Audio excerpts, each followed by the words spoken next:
Sir mic එක mute වෙලා. හරි පුතේ.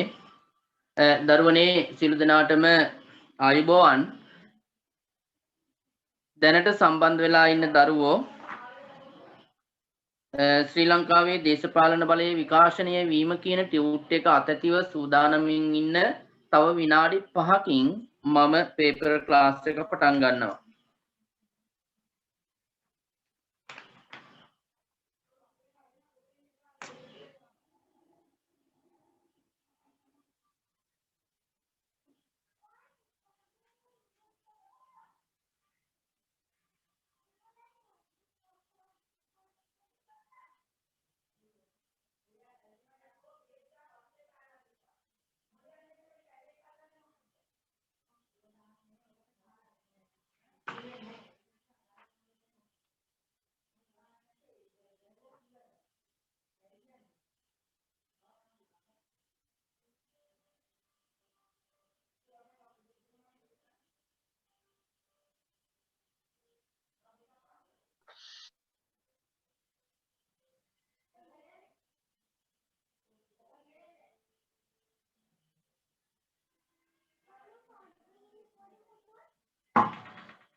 පුතේ ශ්‍රී ලංකාවේ දේශපාලන බලයේ විකාශනය වීම කියන පාඩමේ පේපරේ නෙවෙයි ටියුට් එක කරන්නේ. ටියුට් එක පාඩමට සම්බන්ධ ටියුට් එක පුතේ.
ආයුබෝවන්.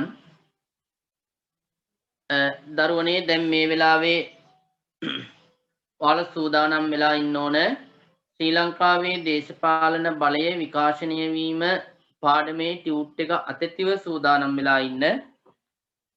අපි පුතේ එහෙමනම් ප්‍රශ්න පත්‍ර පන්තිය පටන් ගනිමු. අද පාඩමේ මාතෘකාව පුතේ ශ්‍රී ලංකාවේ දේශපාලන බලයේ විකාශනය වීම කියන මාතෘකාව 10 ශ්‍රේණියේ 3 වන පාඩම් ඒකකය 10 ශ්‍රේණියට සම්බන්ධ 3 වන පාඩම් ඒකකය තමයි අද අපි සාකච්ඡා කරන්නේ. පුතේ ගිය සතිය තුල මම ඔයාලට මේ පාඩම පිළිබඳව ටිකක් පැහැදිලි කිරීමක් කළා. ශ්‍රී ලංකාවේ දේශපාලන බලය සහ పూర్ව රාජ්‍ය සමය පිළිබඳව මම පැහැදිලි කිරීමක් කළා. එතකොට අද දවස තුල ගිය සතියේ සම්බන්ධ නොවිච්ච දරුවෝ සම්බන්ධ වෙලා ඇති. මම ඉතාමත් කෙටියෙන් නැවත මේ සම්බන්ධයෙන් පැහැදිලි කිරීමක් කරලා අපි මේ සම්බන්ධයෙන් සකස් කරන ලද ටියුට් එක පුතේ සම්පූර්ණ කරමු. එතකොට පුතේ මේ පාඩමේදී අපි තේරුම් ගත යුතු දෙයක් තියෙනවා. කොහොමද ශ්‍රී ලංකාව තුල දේශපාලන බලය ආරම්භ වෙන්නේ? දේශපාලන බලය තුල විමධ්‍යගතව තියෙන බලය කොහොමද මධ්‍යගත වෙන්නේ? ඒක තව එකකින් කිව්වොත් පුතේ විකේන්ද්‍රගත වෙලා තියෙන බලය කොහොමද කේන්ද්‍රගත වෙන්නේ? එතකොට පුතේ රජ යන පදයේ අර්ථය මොකක්ද? රජ කෙනෙකුට සිදු කළ යුතු යුතුයකම් මොනවද?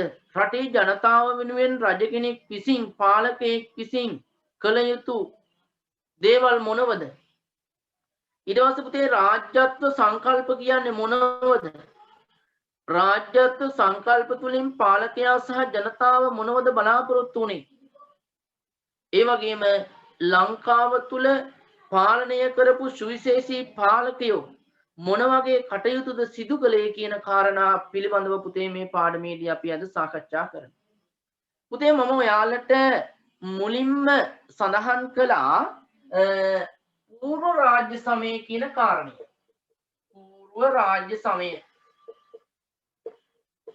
పూర్ව රාජ්‍ය සමය. එතකොට පුතේ මං ගිය සතිය තුල ඔයාලට පැහැදිලි කරලා දුන්නා පුතේ මේ పూర్ව රාජ්‍ය සමය කියන්නේ මොකක්ද කියන කාරණය මම ඔයාලට පැහැදිලි කරලා දුන්නා. රජ කෙනෙක් පහළ වීමට පෙර පැවති කාල සීමාව පුතේ අපි හැඳින්වුවා పూర్ව රාජ්‍ය සමය කියලා අපි හැඳින්වුවා. රජ කෙනෙක් පහළ වීමට පෙර පැවති කාල සීමාව పూర్ව රාජ්‍ය සමය කියලා අපි හැඳින්වුවනේ. එතකොට පුතේ මේ పూర్ව රාජ්‍ය සමය තුල මම ඔයාලට මුලින්ම කිව්වා කුඩාම ඒකකය තමයි පවුල. එහෙමනම් පවුලේ ප්‍රධානියෙක් හිටියා.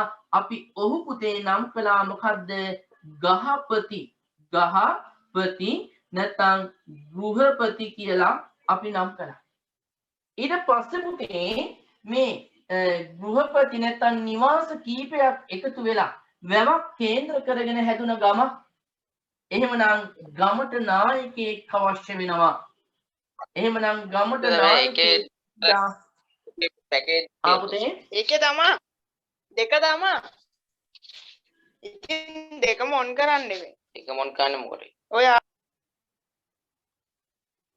පුතේ කවුරු හරි මයික් එක ඔන් කරගෙන ඉන්නේ නිසා ඔෆ් කරන්න. රයිට්. ඊට පස්සේ පුතේ ගහපති ගෘහපති මෙන්න පුතේ ගමේ නායකයා අපි හැඳින්වුවා ගමික. ගමික.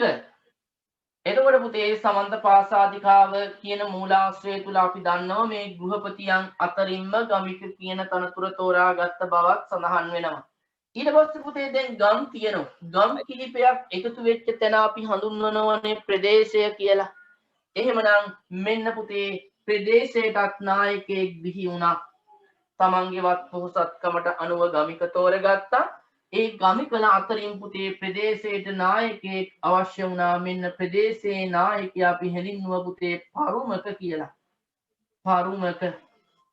මෙන්න පුතේ పూర్ව රාජ්‍ය සමය තුල හිමිනම් අපි දන්නවා ගෘහපති, ගමික, පරුමක කියලා පුද්ගලයෝ තුන්දෙනෙක් පාලන කටයුතු සිදු කළා. මෙන්න පුතේ දැන් මුල් ඓතිහාසික යුගය පැමිණලා තියෙනවා. දැන් මේ මුල් ඓතිහාසික යුගයේදී මෙන්න මේ පරුමක කියන චරිතය පුදුම විදියට මිනිස්සුන්ට පුතේ උපකාර කරපු චරිතයක් බවට පත් වුණා. මේ උපකාර කිරීමත් එක්කම මොකද සිද්ධ වෙන්නේ පුතේ? ජනතාව සතුටු කරන තත්ත්වයට පත් වුණා මේ පරුමක කියන පුද්ගලයා. ජනතාව සතුටු කරන පුද්ගලයා බවට පත් වෙනවා පුතේ මේ පරුමක කියන පුද්ගලයා. එහෙමනම් ජනතාව සතුටු කරන්නා කියන අර්ථයෙන් පුතේ මේ පරුමක පසු කාලීනව පුතේ මහරජු බවට පත් වෙනවා. නෑ මහරජු නෙමෙයි පුතේ රජ කියන චරිතය බවට පත් වෙනවා. රජු බවට පත් වුණා. එහෙමනම් දැන් පැහැදිලි ගෘහපති, ගමික, පරුමක, රජු. එහෙමනම් අපි දන්නවා පුතේ අපි ඉගෙනගෙන තියෙනවා මූලාශ්‍රවලට අනුව ශ්‍රී ලංකාවේ පළමු රජු කියන ගෞරව නාමය අපිට ලබා දෙන්න පුළුවන්කම තියෙන්නේ පණ්ඩුකාභය රජතුමාට. එහෙමනම් පුතේ පණ්ඩුකාභය රජතුමාගේ ඉඳන් දුටුගැමුණු රජු දක්වාම රජවරු හිටියා. පුතේ අපි දන්නවා දුටුගැමුණු කියන සුවිශේෂී පාලකයා නැත්නම් දුටුගැමුණු රජතුමා. මොකද පුතේ කරන්නේ? දුටුගැමුණු රජතුමා අර සියලු ප්‍රාදේශීය පරුමකවරු යටපත් කරලා දුටුගැමුණු රජතුමා ප්‍රාදේශීය පරුමකවරු යටපත් කරලා අන්න පුතේ විමධ්‍යගත වෙලා තිබුණු බලය මධ්‍යගත පාලනයක් බවට පත් වුණා. එහෙමනම් ඔන්න දුටුගැමුණු රජු අපි හැඳින්වුව පුතේ මහා රජු කියලා. මහා රජු කියන්නේ පුතේ දුටුගැමුණු. ඒ කියන්නේ සමස්ත ලංකාවම එක්සේසත් කරපු පාලකයා. එහෙමනම් පුතේ ඔන්න මුලින්ම දුටුගැමුණු රජතුමා සමස්ත ලංකාවම එක්සේසත් කරපු නිසා ඔහු අපි හැඳින්වුවා මහරජු. මහරජු හඳුන්වන තවත් පර්යාය නාමයක් තමයි පුතේ මපුරු මුකා කියලා කිව්වේ. මෙන්න මේ විදිහට පුතේ ශ්‍රී ලංකාවේ දේශපාලන බලය විකාශනය වීම සිදු වෙලා තියෙනවා. එතකොට පුතේ මේ සම්බන්ධයෙන් විවිධ සෙල්ලිපි පාඨ තියෙනවා. ඒ වගේම අපි දන්නවා දැන් දුටුගැමුණු රජුගේ චරිතය පිළිබඳව අපට අධ්‍යයනය කරන්න වෙනවා. ඊට පස්සේ පුතේ වසඹ රජු ඇවිල්ලා සමස්ත ලංකාවෙම තිබිච්ච ප්‍රාදේශීය බලය එකතු කළා. ඒ කියන්නේ විමධ්‍යගත බලය මධ්‍යගත කරපු පාලකයෙක්. ඒ නිසා ඔහුගේ කාල සීමාව අපට වැදගත් වෙනවා. මහා විජයබාහු රජතුමාත් පුතේ සුවිශේෂී පාලකයෙක්.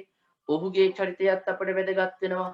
අන්න ඒ නිසා පුතේ මේ පාඩම යටතේ තියෙන සියලු විෂය කරුණු මෙන්ම රූප සටහන් ආශ්‍රිත මේ සියල්ලම අපි අද මේ ටියුට් එක යටතේ ඉගෙන ගන්න. මේ ඊට පස්සේ පුතේ අපි මේ පාඩම සම්බන්ධයෙන් තියෙන ප්‍රශ්න පත්‍රය සාකච්ඡා කරමු. රයිට්, ඔයාලට දැන් පේනවා ඇති පුතේ දැන් සාකච්ඡා කරන්න යන ටියුට් එක. එතකොට පුතේ ඔයාලගේ ගාව තියෙන ටියුට් එකත් අරගෙන පුතේ සූදානම් වෙමු. අපි ටියුට් එක සම්පූර්ණ කරගන්න ගමන්ම පුතේ පාඩමේ ඉතිරි කොටස් ටික සාකච්ඡා කරමු.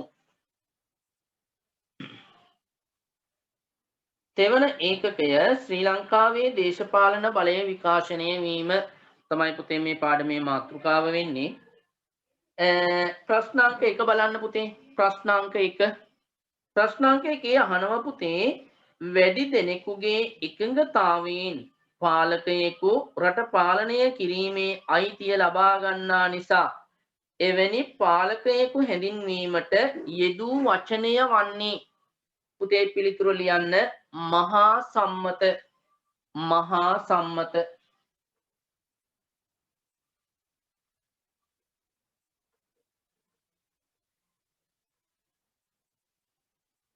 එතකොට පුතේ උතෙන්දී අපි පොඩ්ඩක් හිතන්න ඕන වැඩි දෙනෙකුගේ එකඟතාවයෙන් තමයි පුතේ පාලන බලය ලබා ගන්න වෙන්නේ.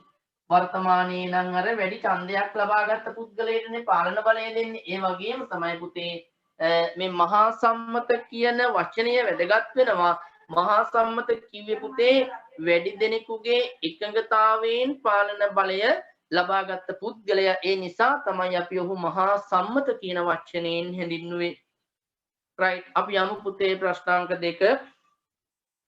పూర్ව රාජ්‍ය සමය ලෙස හැඳින්වෙන්නේ කුමන කාල සීමාවක්ද? ඔව්, ලියා ගන්න පුතේ. රජ කෙනෙක් පහළ වීමට පෙර පැවති කාල සීමාව పూర్ව රාජ්‍ය සමය නම් වේ. රජ කෙනෙක් පහළ වීමට පෙර පැවති කාල සීමාව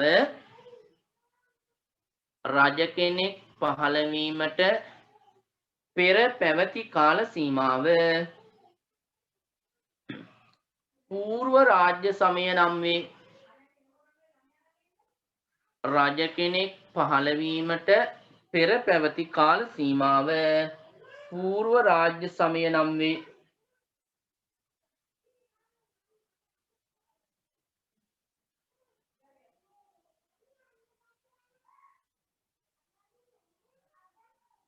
රජ කෙනෙක් පහළ වීමට පෙර පැවති කාල සීමාව పూర్ව රාජ්‍ය සමය නම් වේ. එතකොට පුතේ අර මම මුලින් කියලා දීපු කාරණේම තමයි දැන් ඔය කාල සීමාව තුල අපිට ප්‍රශ්නයක් එයි පුතේ. මට මතකයි ඒක අවුරුද්දක ඇවිල්ලා තිබුණා. මේ పూర్ව රාජ්‍ය කාල සීමාව තුල පුතේ පැහැදිලි පාලනයක් තිබුණේ නැහැ කියලා. ඒක සම්පූර්ණ බොරුවක් පුතේ. పూర్ව රාජ්‍ය සමය තුලත් පුතේ පැහැදිලි පාලන ක්‍රමවේදයක් තිබුණා. ඇයි? ගමික කෙනෙක් හිටියා, පරුමක කෙනෙක් හිටියා නේ. ඊට පස්සේ ගහපති කෙනෙක් හිටියා. පැහැදිලි පාලනයක් එහෙමනම් ওই කාල සීමාව තුලත් තිබුණා. ප්‍රශ්නාංක 3 බලන්න පුතේ. පරුමකවරුන්ට ප්‍රාදේශීය පාලන බලයක් හිමිව තිබූ බව සඳහන් වන සෙල්ලිපිය වනුයේ. පුතේ මේ පාඩමට සම්බන්ධ සෙල්ලිපි ටිකකුත් අපට අධ්‍යයනය කරන්න වෙනවා. එතකොට පුතේ මෙතන අහන්නේ පරුමකවරුන්ට ප්‍රාදේශීය පාලන බලයක් හිමිව තිබූ බව සඳහන් වන සෙල්ලිපිය මොකක්ද කියලා ලියා ගන්න පුතේ දඹුල්ලට නුදුරුව පැවති දඹුල්ලට නුදුරුව පැවති දඹුල්ලට නුදුරුව පැවති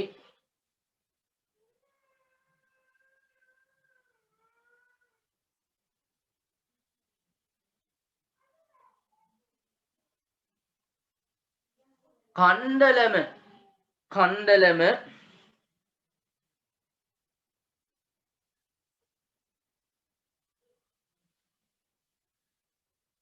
ප්‍රදේශයේ ස්ථාපිත නැත්නම් කණ්ඩලම ප්‍රදේශයේ පැවති ක්‍රිස්තු පූර්ව 250ට පමණ අයත් ක්‍රිස්තු පූර්ව 250ට පමණ අයත් සෙල්ලිපිය දඹුල්ලට නුදුරුව පැවති කණ්ඩලම ප්‍රදේශයේ ක්‍රිස්තු පූර්ව 250ට පමණ අයත් සෙල්ලිපිය ක්‍රිස්තු පූර්ව 250ට පමණ අයත් සෙල්ලිපිය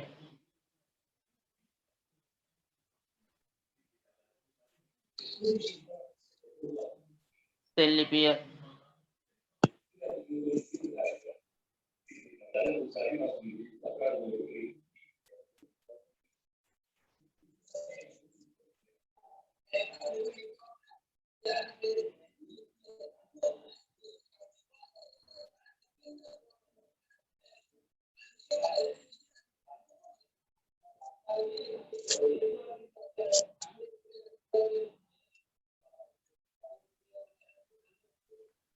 හරි ඊට පස්සේ බලන්න පුතේ ඊළඟ ප්‍රශ්නය ප්‍රශ්නාංක 4 පුතේ තොට බොජක වෙන්න ඕන එතන හදාගන්න පුතේ තොට බොජක යන පදයේ අර්ථය කුමක්ද තොට බොජක කියන්නේ පුතේ තොට කියන්නේ තොටුපළ තොටුපළට කියන තවත් වචනයක් තමයි පුතේ තීර්ථය කියන එක තොටුපළට කියන තවත් වචනයක් තමයි තීර්ථය බොජක කියන්නේ භෝජනය අනුභව කරන්නා කියන එක බොජක අනුභව කරන්නා එතකොට පුතේ තොට බොජක තොට බොජක කියන වචනේ තේරුම තමයි පුතේ තීර්ථය අනුභව කරන්නා ලියා ගන්න තොට බොජක තීර්ථය අනුභව කරන්නා තීර්ථය අනුභව කරන්නා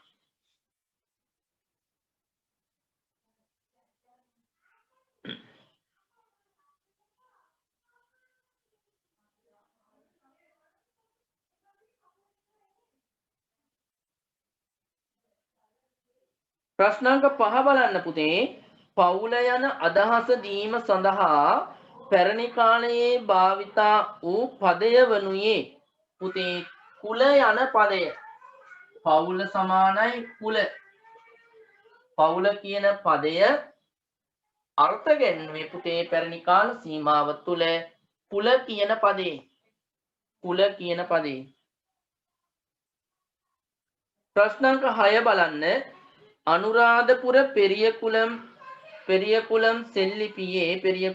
සෙල්ලිපියේ සඳහන් වන්නේ කුමක්ද පුතේ මෙන්න මේ සෙල්ලිපි ටික අපිට මෙතෙන්දි වැදගත් වෙනවා ඇත්තටම අනුරාධපුර පෙරියකුලම් සෙල්ලිපියේ සඳහන් වෙන්නේ දැන් ඔයාලට පුළුවන්කමක් තියෙන මෙන්න මෙහෙම පුතේ දැන් මේ පේපර් ක්ලාස් එක යන අතරතුරේම වෙනම පොතක් ගන්න වෙනම පොතක් කරන් ඔයාලට පුතේ පළවෙනි පාඩමේ ඉඳන් හමුවන සෙල්ලිපි ටික පුතේ ලියා ගන්න.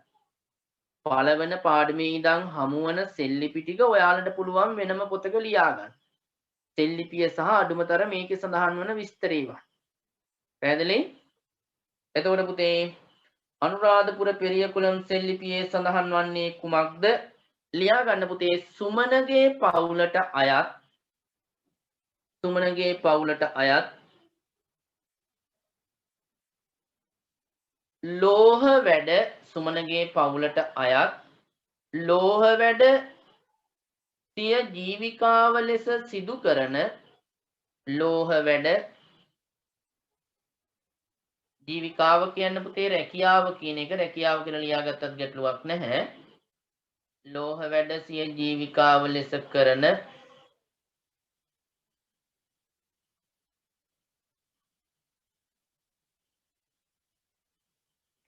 ගෘහපතියෙක් සුමනගේ පවුලට අයත් ලෝහ වැඩ සිය රැකියාව ලෙස කරන ගෘහපතියෙක් භික්ෂූන්ට ගල් ගුහාවක් පූජා කළ බව සඳහන් වේ. භික්ෂූන්ට ගල් ගුහාවක් පූජා කළ බව සඳහන් වේ.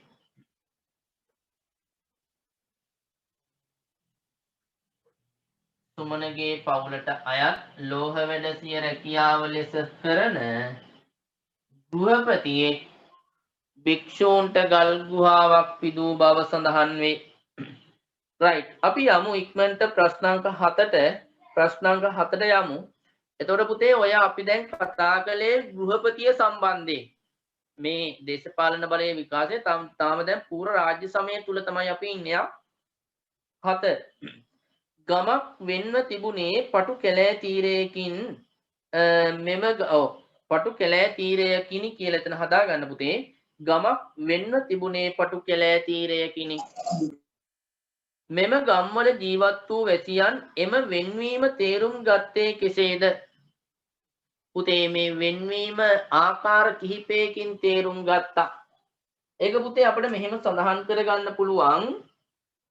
එක පිරිසක් කතා කළා පුතේ අපේ ගම පිළිතුර ලියන්න. අපේ ගම වරහන් ඇතුලේ නැත්නම් ඉරි කෑල්ලක් ගහලා තමන් විසූ ගම තමයි අපේ ගම කියලා හැඳින්වුවේ. තමන් විසූ ගම. අපේ ගම කිව්වේ තමන් විසූ ගම. ඊට පස්සේ පුතේ අල්ලපු ගම. අල්ලපු ගෙදර කියන්නේ. අල්ලපු ගම යාබදව පිහිටි ගම තමයි අල්ලපු ගම කියලා කිව්වේ.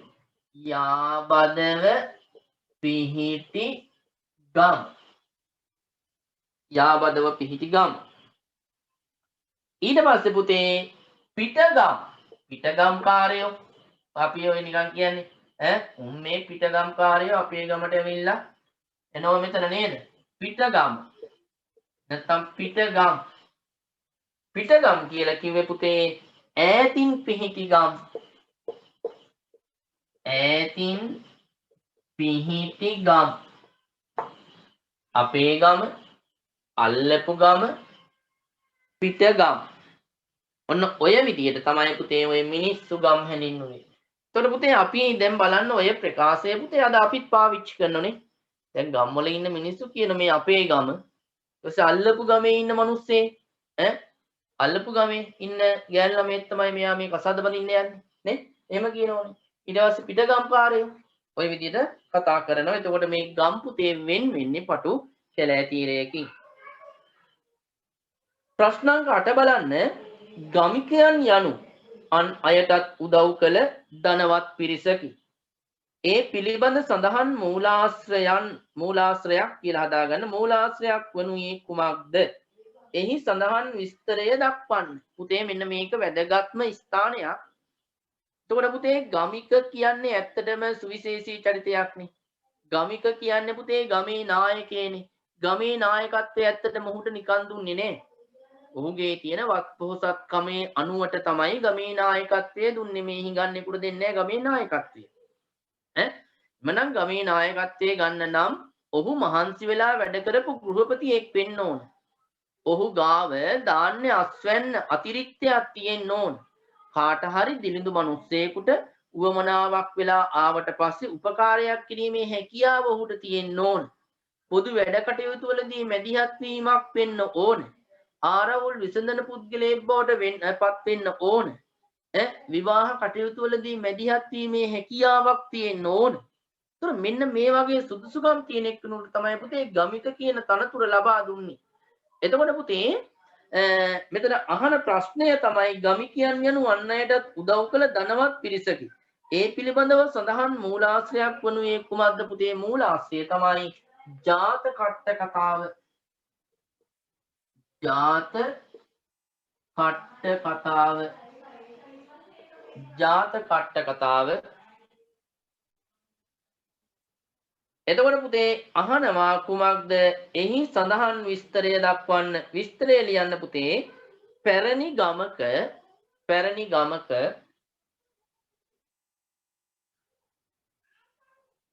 දිලිඳු වැසියෙක් පැරණි ගමක දිලිඳු වැසියෙක්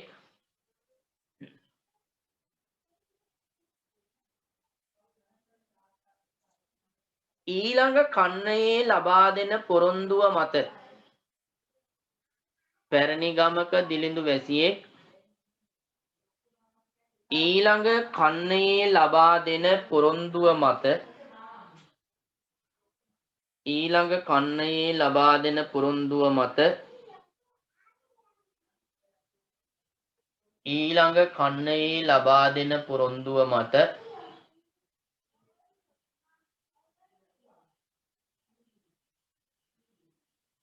ඊළඟ කන්නයේ ලබා දෙන පොරොන්දුව මත වී මල්ලක්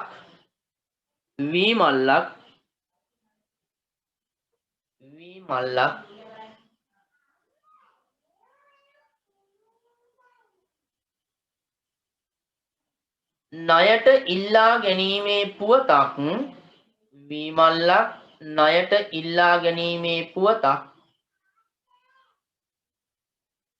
වී මල්ලක් ණයට ඉල්ලා ගැනීමේ පුවතක්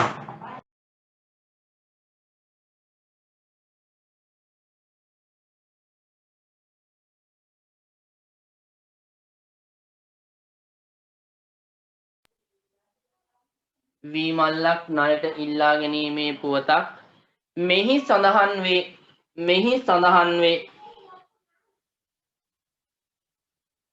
මෙහි සඳහන් වේ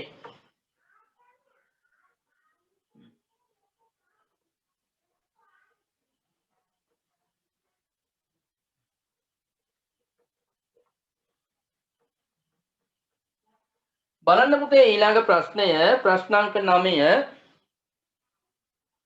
ගමිකයන් විසින් සිදු කළ කාර්යයන් වන්නේ මොනවාද මං ඉස්සෙල්ලා පුතේ සඳහන් කළ කාර්යයන් ටික ඉක්මනට ලියා ගනිමු ආවාහ විවාහ කටයුතු සිදු කිරීම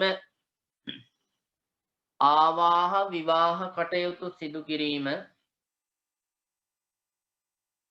ආවාහ විවාහ කටයුතු සිදු කිරීම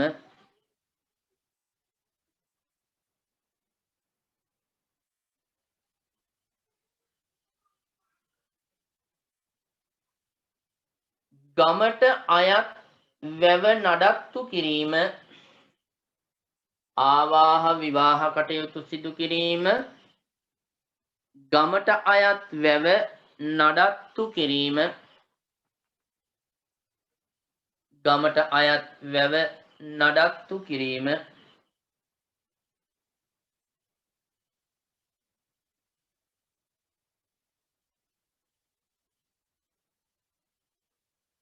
ආරවුල් විසඳීම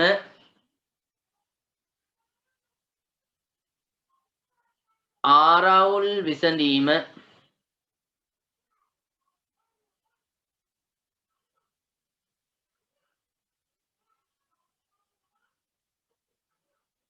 ආරවුල් විසඳීම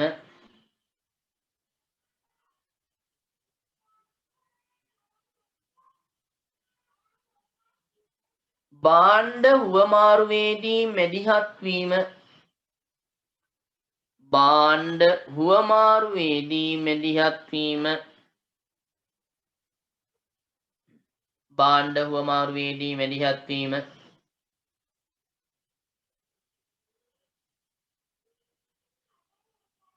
භාණ්ඩ හුවමාරුවේදී මැදිහත් වීම රයිට් එතකොට පුතේ ඔන්න දැන් ගමික සම්බන්ධයෙන් ඔයාලට යම් අවස්ථාවකදී ප්‍රශ්නයක් ආවොත් මේ ගමික සම්බන්ධ නැත්නම් ගමිකට තිබුණු රාජකාරි මොනවද? ඒතර පුතේ ඔන්න ඔය රාජකාරි ටික සඳහන් කළා විස්තර කිරීමේ ප්‍රශ්නයකට අනිවාර්යයෙන්ම ওই ටික අපි එහෙමනොත් දාන්න වෙනවා. ඒ නිසා විස්තර කරලා පැහැදිලි කිරීමක් ඔයාලට සිදු කරන්න වෙනවා. එතකොට ඔන්න ගමික කියන්නේ කවුද කියලා දැන් පැහැදිලි වෙනවා. ගහපති කියන්නේ කවුද කියලා දැන් පැහැදිලි වෙනවා. ඊට පස්සේ අපි පුතේ යමු පළවෙනි පිටුවෙන් දෙවෙනි පිටුවට යමු. දෙවෙනි පිටුවේ පළවෙනි ප්‍රශ්නය පොඩ්ඩක් අවධානය යොමු කරමු. ප්‍රශ්නාංක 10 පුතේ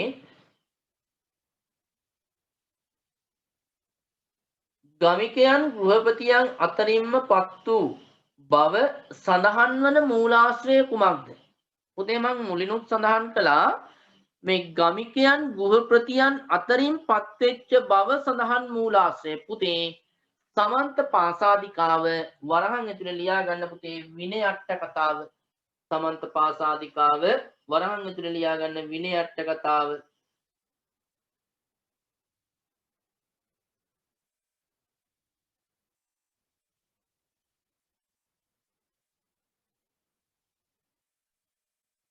සමන්ත පාසාදිකාව විනය අට කතාව පුතේ ඔය අටුවාව පිළිබඳව පුතේ පළවෙනි පාඩමේදී අපි ඉගෙන ගත්ත බුද්ධඝෝස හාමුදුරුවෝ විසින් ලියපු විනය පිටකයට ලියපු අටුවාව තමයි පුතේ සමන්ත පාසාදිකාව කියලා කියන්නේ. ඉතිහාසය අධ්‍යයනයේදී අපිට ඔය කෘතිය ගොඩක් වැදගත් වෙනවා. ප්‍රශ්න අංක 11 බලන්න පුතේ. ගමික සුමන ගමික තිදන පුතේ අනිත් එක ගමික සිව කියලා හදාගන්න එතන මුද්‍රණ දෝෂයක් තියෙනවා. ගමික සිව කියලා හදාගන්න. ගමික සුමන ගමික තිදන ගමික සිව ගල් ගුහාවක් පූජා කළ බව සඳහන් මූලාශ්‍රය වන්නේ මොකක්ද කියලා අහන්නේ පුතේ. මේ මූලාශ්‍රය තමයි හම්බන්තොට දිස්ත්‍රික්කයේ ලියාගන්න. හම්බන්තොට දිස්ත්‍රික්කයේ සිතුල්පව්ව කොරවක්ගල නම් ප්‍රදේශයේ හම්බන්තොට දිස්ත්‍රික්කයේ සිතුල්පව්ව කොරවක්ගල නම් ප්‍රදේශයේ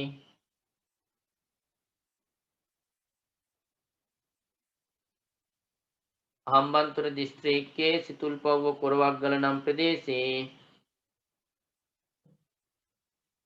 ගල් ගුහාවක සඳහන් වන සටහන ගල් ගුහාවක සඳහන් වන සටහන සිතුල්පව්ව කොරවක්ගල නම් ප්‍රදේශයේ ගල් ගුහාවක සඳහන් වන සටහන.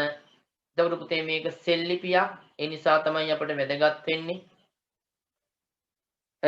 ගමික සුමන ගමික තිදන ගමික සිව කියන මෙන්න මේ ගමික කියන්නේ වත් පොහසත්කම මෙයාලට තිබිලා තියෙනවා. ඒ නිසා තමයි මෙයාලා භික්ෂුන් වහන්සේලාට ගල් ගුහාවක් පූජා කරලා තියෙන්නේ නේ. ඔව්. ප්‍රශ්න අංක 12 බලන්න පුතේ. කුඩා වැව්වල ජලය ප්‍රමාණවත් නොවූ නිසා වියලි කාලයේදී එම වැව් සිඳී යාම නිසා හොඳට තේරුම් ගන්න. කුඩා වැව්වල ජලය ප්‍රමාණවත් නොවූ නිසා වියලි කාලයේදී එම වැව් සිඳී යාම නිසා ජනගහනය වැඩිවීම ආහාර නිෂ්පාදනයේදී කෘෂිකාර්මික ප්‍රදේශ වැඩි කිරීමට සිදුවිය. එම නිසා ජල අවශ්‍යතාවයද වැඩි විය. එම අභියෝගය සඳහා එකල ජනයා මුහුණ දුන්නේ කෙසේද? මෙම අභියෝගය සඳහා මෙකල ජනයා මුහුණ දුන්නේ කෙසේද කියන කාරණය තමයි පුතේ අහන්නේ. එතකොට පුතේ ඒකට අපි පොඩ්ඩක් විස්තරාත්මකව පිළිතුරක් ලියන්න අවශ්‍ය වෙනවා. මෙන්න මේ විදිහට පුතේ ලියන්න.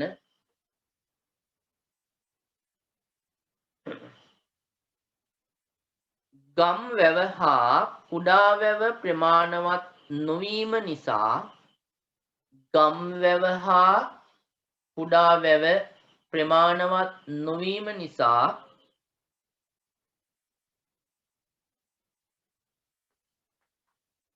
ගම් වැව හා කුඩා වැව ප්‍රමාණවත් නොවීම නිසා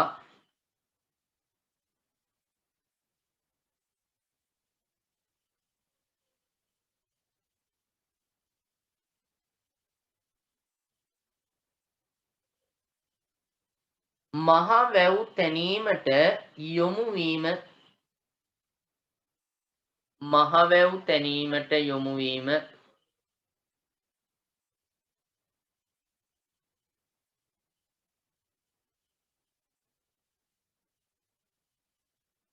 මහ වැව් තැනීමට යොමු වීම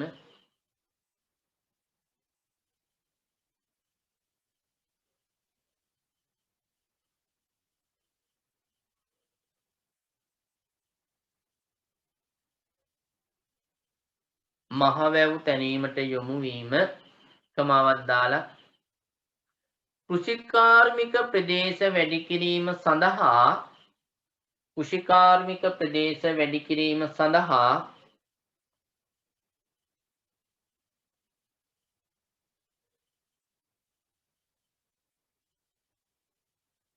කෘෂිකාර්මික ප්‍රදේශ වැඩි කිරීම සඳහා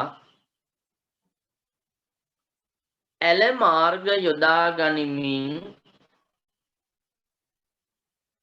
ඇල මාර්ග යොදා ගනිමින්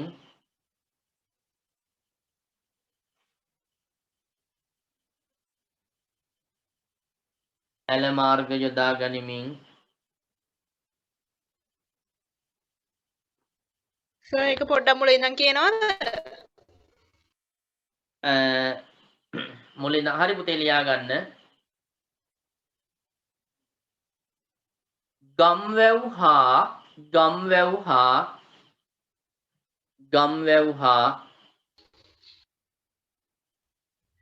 ඒ ටික ලිව්වා සර්. ඒ ටික ලිව්වද? හරි පුතේ. ඊට පස්සේ එතන ක්‍රමාවත් දාලා ලියන්න එහෙමනම් කෘෂිකාර්මික ප්‍රදේශ වැඩි කිරීම සඳහා කෘෂිකාර්මික ප්‍රදේශ වැඩි කිරීම සඳහා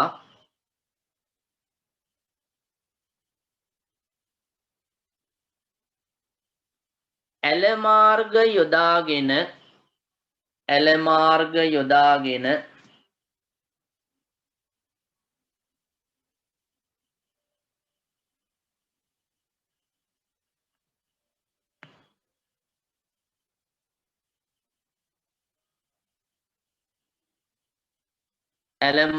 යොදාගෙන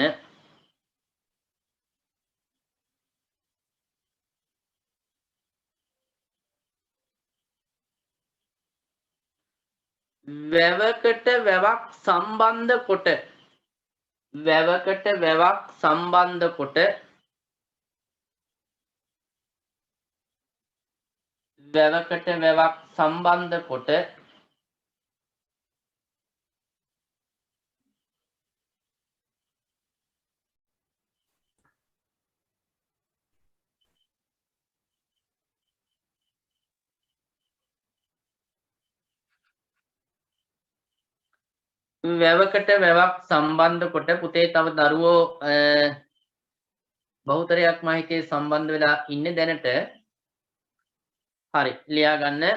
වැවකට වැවක් සම්බන්ධ කොට වැව් පද්ධතියක් නිර්මාණය කිරීම.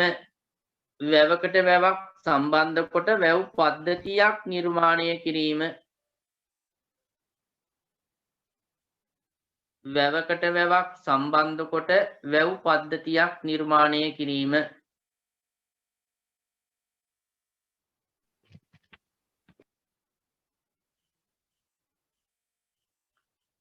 වැවකට වැවක් සම්බන්ධ කොට වැව් පද්ධතියක් නිර්මාණය කිරීම. පුතේ එතෙන්දී ඔයාලා පොඩ්ඩක් ලියාගත්තත් කමක් නැහැ වඩහන් දාලා ඔය වැව් පද්ධතිය හඳුන්වන තව නම් දෙකක් තියෙනවනේ මේ පාඩමේ. එකක් තමයි පුතේ එල්ලංගාව.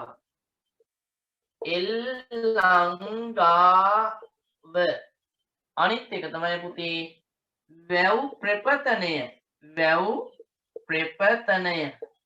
එල්ලංගාව වැව් ප්‍රපතනය. දැන් උදාහරණයක් වශයෙන් පුතේ මේකේ පළවෙනි කාරණය තමයි අර ඊළනාග රජතුමා කිරිඳි ඔය හරස් කරලා පුතේ තිස්ස මහාරාම වැව නිර්මාණය කරමින් රුහුණු ප්‍රදේශයේ වැව් පද්ධතියක් සකස් කළා. ඒ වගේම තමයි පුතේ අපි දන්නවා වසඹ කියන රජතුමා ඇලහැර ඇල මහවැලි ගඟේ අතු ගංගාවක් වෙච්ච ඇල මේ අබංගඟ හරස් කරලා ඇලහැර ඇල පුතේ නිර්මාණය කරනවා.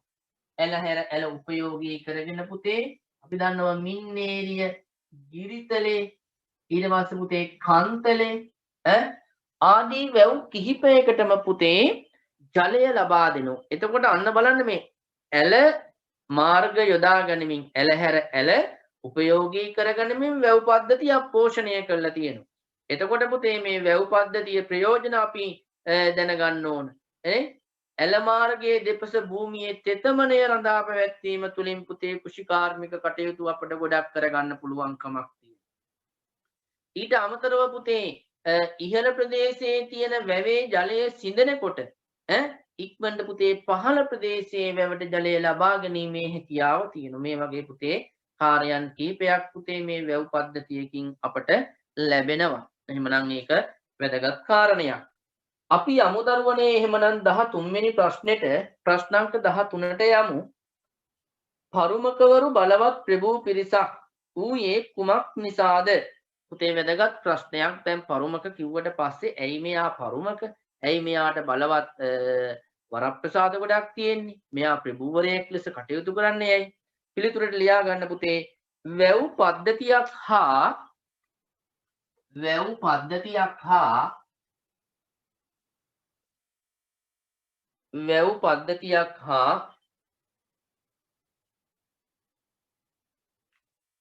පද්ධතියක් හා ඊට අයත් ගම් කිහිපයක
ජීවත් වූ වැසියන්ගේ සුබ සිද්ධිය වෙනුවෙන් කටයුතු කිරීම නිසා right. එතකොට පුතේ ඔන්න දැන් පරුමක ඇත්තටම ඒ නිසාම තමයි දැන් එහෙම සුබසිද්ධිය පිණිස පුතේ කටයුතු කරනවනේ.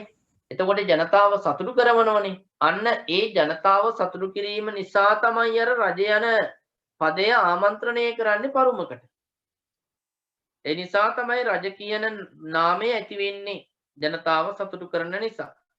ඒකට අපිට පොඩ්ඩක් හිතලා බලන්න පුළුවන් වර්තමානයේ ඉන්න පාලකයා ජනතාව සතුටු කරනවදනේ? ඔව්. ඊට පස්සේ බලන්න පුතේ ප්‍රශ්න අංක 14 ප්‍රාදේශීය පාලනයට සම්බන්ධ කාන්තාවන් හැඳින්වුවේ කෙසේද? පුතේ කාන්තාවනුත් ප්‍රාදේශීය පාලනයට සම්බන්ධ වෙලා ඉඳලා තියෙනවා. වර්තමානයේ ඉතින් කාන්තාවෝ විවිධ අමාත්‍යංශ පාලනය කරනෝනේ.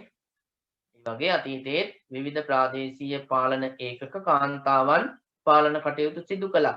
පුතේ පරුම කළු කියලා තමයි මේ කාන්තාවන් හැඳින්වුවේ ලියා ගන්න.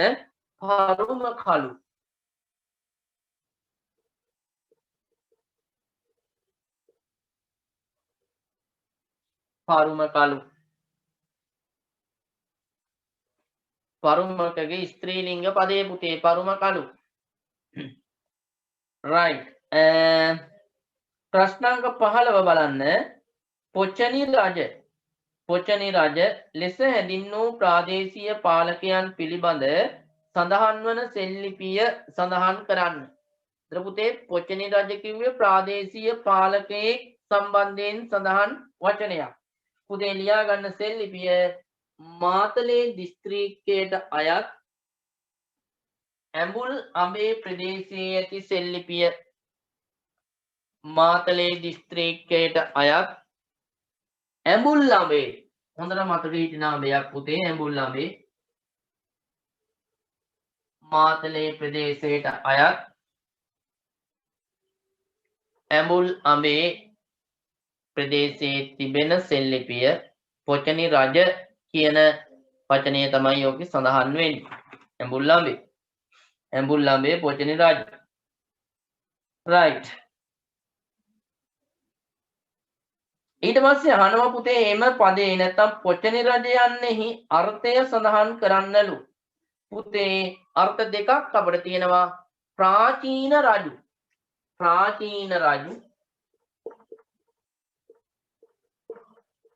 ඊට පස්සේ නැගෙනහිර ප්‍රදේශයේ රජු. නැගෙනහිර ප්‍රදේශයේ රජු. ප්‍රාචීන රජු නැගෙනහිර ප්‍රදේශයේ රජු යන අර්ථ දෙකම දෙනවා පුතේ මේ පොචනි රජ කියන වචනයට. ප්‍රාචීන රජු නැගෙනහිර ප්‍රදේශයේ රජු. ප්‍රශ්නාංක 17 පුතේ අපි දැන් කතා කරන්නේ ප්‍රශ්නාංක 17. ප්‍රශ්නාංක 17 පුතේ එතන පොඩ්ඩක් හදාගන්න වෙනවා මුද්‍රණ දෝෂයක් තියෙනවා දුහත රජු කියලා හදාගන්න එක. දුහත රජු කියලා හදාගන්න. දුහත රජු යන පදය සඳහන් සෙල්ලිපිය සඳහන් කරන්න. දුහත රජු කියන පදයේ තියෙන සෙල්ලිපිය දක්වන්න කියලා තමයි තියෙන්නේ පුතේ. කෑගල්ල දිස්ත්‍රික්කයේ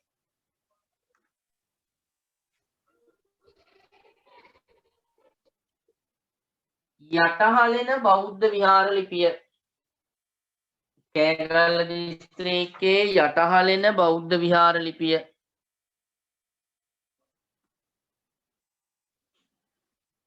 කෑගල්ල දිස්ත්‍රික්කයේ යටහලෙන බෞද්ධ විහාර ලිපිය. සර් ඔව් පුතේ. සර් 16 වෙනි ප්‍රශ්නෙට ආයෙ පොඩ්ඩක් උත්තරේ කියන්නකෝ. 16 පුතේ හොඳට අහගන්න. පොචනි රජ යන්නෙහි අර්ථය සඳහන් කරන්න.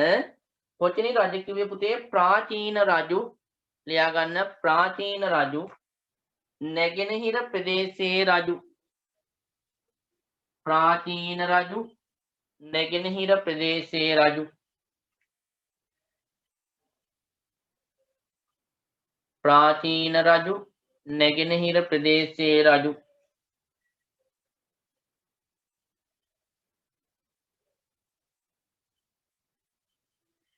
ඊට පස්සේ පුතේ දුහත රජ යන පදයේ ඒක මම කිව්ව පුතේ කෑගල්ල දිස්ත්‍රික්කයේ යටහල් එන බෞද්ධ විහාර ලිපිය තමයි දුහත රජ යන පදය තියෙන්නේ පුතේ. ඊට පස්සේ බලන්න 18 වෙනි ප්‍රශ්නය පුතේ. ප්‍රශ්නාංක 18. රජ යන පදයේ අර්ථය දක්වන්න. අපි දන්නවා පුතේ රජ යන පදයේ අර්ථය ලියන්නේ නිසා ජනතාව සතුටු කරන්න. ජනතාව සතුටු කරන්න තමයි පුතේ. ජනතාව සතුටු කරන්න. ඇත්තනම් පුතේ අද ඉන්න පාලකයොත් ඔය රජ කියන පදේ අර්ථය දන්නේ නැතුව ඇති බොහෝ දුරට. රජ කියන පදේ අර්ථය තමයි ජනතාව සතුටු කරන්න.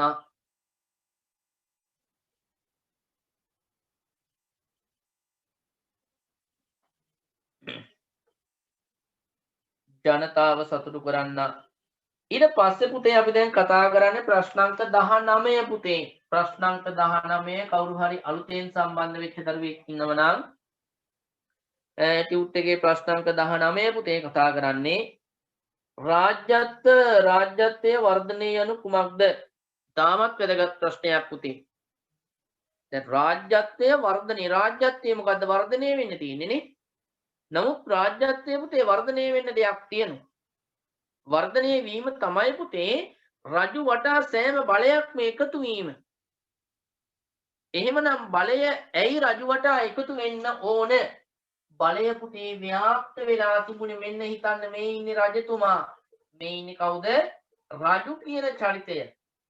දැන් එතකොට රජු කියන චරිතය පුතේ මොකද වෙන්නේ? රජු කියන චරිතය ඉන්නව පුතේ. හැබැයි රටේ බලය පුතේ විවිධ තැන්වලට ගිහිල්ලා මෙතනත් ප්‍රාදේශීය පරුමකෙක් මෙතනත් ප්‍රාදේශීය පරුමකෙක් මෙතනත් ප්‍රාදේශීය පරුමකෙක් මේ විදිහට වටේටම ප්‍රාදේශීය පරුමකවරු ඉන්න. හැබැයි පුතේ මොහු මෙයාට යටත් වෙනවා මොහු මෙයාට යටත් වෙනවා මොහු මෙයාට යටත් වෙනවා මොහු මෙයාට යටත් වෙනවා මෙහෙම පුතේ අර විකේන්ද්‍රගත වෙලා තියෙන බලය කේන්ද්‍රගත වීම. විමධ්‍යගත වෙලා තියෙන බලය මධ්‍යගත වීම විසිරීලා තියෙන බලය එක්තැනකට පැමිණීම තමයි පුතේ රාජ්‍යත්වය නැත්තම් රාජ්‍යත්වය වර්ධනය වීම කියලා අපි හඳුන්වන්නේ.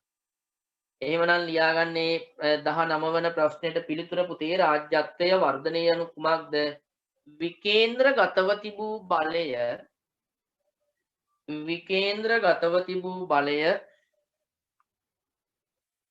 විකේන්ද්‍රගතව තිබූ බලය මධ්‍යගත වීම නැත්නම් මධ්‍යගත කිරීම විකේන්ද්‍රගතව තිබූ බලය මධ්‍යගත කිරීම රාජ්‍යත්වයේ වර්ධනය නම් වේ. විකේන්ද්‍රගතව තිබූ බලය මධ්‍යගත කිරීම රාජ්‍යත්වයේ වර්ධනය නම් වේ.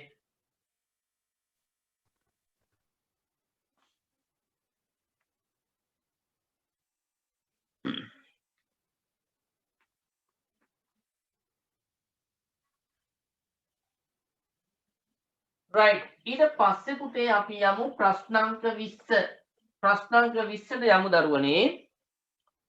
ප්‍රශ්නාංක 20 ඓතිහාසික මූලාශ්‍රවලට අනුව ලක්දිව පාලනය කළ මුල්ම රජු. පැහැදිලි පුතේ ප්‍රශ්නය? පණ්ඩුකාභය රජු.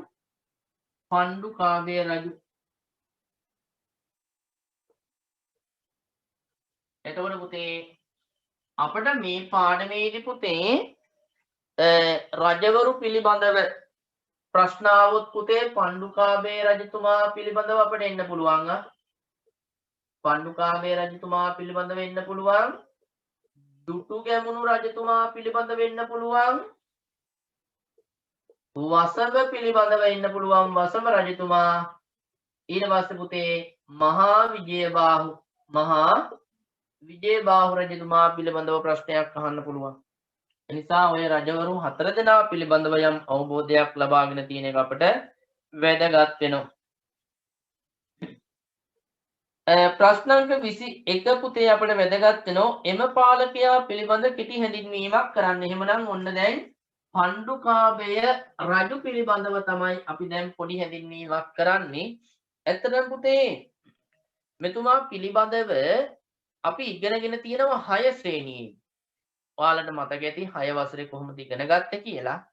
පණ්ඩුකාභය රජු. ඇත්තටම පණ්ඩුකාභය රජු කියන්නේ පුතේ ශ්‍රේෂ්ඨ චරිතයක්.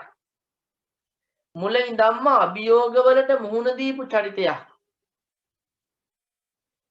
උම්මාද චිත්‍රා අම්මටත් පණ්ඩුකාභය ඉපදීම ප්‍රශ්නයක් වුණා. චිත්‍රා ලස්සනයි. චිත්‍රා නැකත්කරුවෙක් කිව්වා චිත්‍රාට පිරිමි දරුවෙක් ලැබුණොත් අනිවාර්යයෙන්ම මාමාවරු මරණයට පත් කළා මොහු රාජ්‍යත්වය ලබා ගන්නවා. ඒ නිසා චිත්‍රා එක්තෙන් ගේක සංගවල තැබුවා. මේ පුතේ මේ කතන්දරය මුල් ඓතිහාසික යුගයට සම්බන්ධ වෙන්නේ. එතකොට මට මතක් වෙනවා මේ වෙලාවේ පුතේ දැන් මුල් ඓතිහාසික යුගයේ තාක්ෂණය සම්බන්ධයෙන් කතා කරනකොටත් අපිට ඔය එක්තෙන් ගේ හදන්න එක්තෙන් ගේ කතා කරන්න පුළුවන්. ඓතිහාසික යුගයේ තුල පුතේ අපිට පුරා විද්‍යා මූලාශ්‍ර දැන් නැහැ. හැබැයි සාහිත්‍ය මූලාශ්‍රවල සඳහන් වෙලා තියෙනවා එක්තෙන් ගයක් නිර්මාණය කරන්න තරම් මිනිස්සුන්ට වාස්තු විද්‍යාව පිළිබඳව යම් අවබෝධයක් තිබිලා තියෙනවා මේ කාල සීමාව තුලනේ. ඒකත් එතෙන්දි වැදගත් වෙනවා. මේ පාඩමට සම්බන්ධ නැහැ. නමුත් ඒ කාරණයක් පුතේ අපිට වැදගත්. එතකොට පුතේ කොහොම හරි එක්තෙන්ගේ ඉඳන් ප්‍රසූත කරපු දරුවා කුඩා කාලයේ ගොපළු ගම්මානයක හැදිලා වැඩුණා. එතකොට එතන වර්ධනය වෙලා අවස්ථා කීපයකදීම මෙයා පුතේ ජීවිතේ බේරාගෙන තමන්ට උරුම වෙච්ච රාජ්‍යත්වය ලබා ගත්තා. තමන්ට උරුම වෙච්ච රාජ්‍යත්වය ලබාගෙන රජ වෙන්න උදව් කරපු සියලු දෙනාටම මෙයා හොඳටම සැලකුවා. තනතුරු නම්බුනාම ටික ලබා දුන්නා. ඊට පස්සේ අපිට නගරයක් තිබුණේ අනුරාධ කියන ග්‍රාමය අංග සම්පූර්ණ අංගයන්ගෙන් සමන්විත ප්‍රධාන නගරයක් බවට පත් කළා. අපි පුතේ අද නගර සම්බන්ධයෙන් කතා කරොත් ඇත්තටම අනුරාධපුර නගරය පුතේ මහා පුදුම සැලසුම් සහගත නගරයක්. ඒ වගේ නගර ඊට පස්සේ පුතේ නිර්මාණය වෙලාම නැහැ.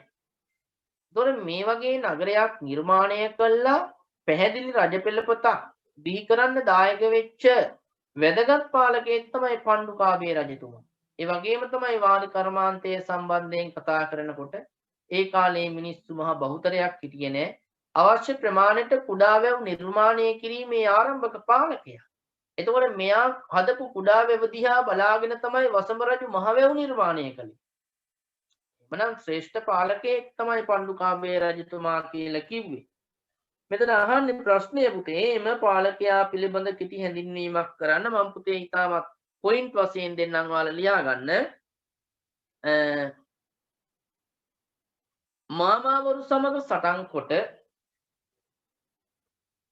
මාමාවරු සමග සටන් කොට උරුම වූ රාජ්‍යත්වය ලබා ගැනීම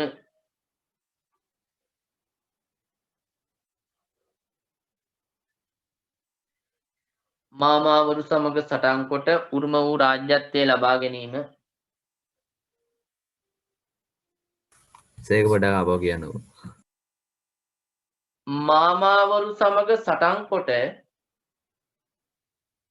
මාමාවරු සමග සටන් කොට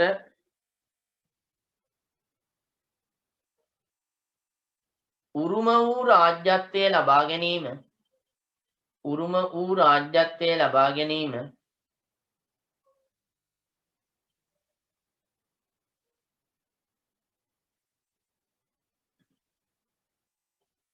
ඊළඟ එක සිය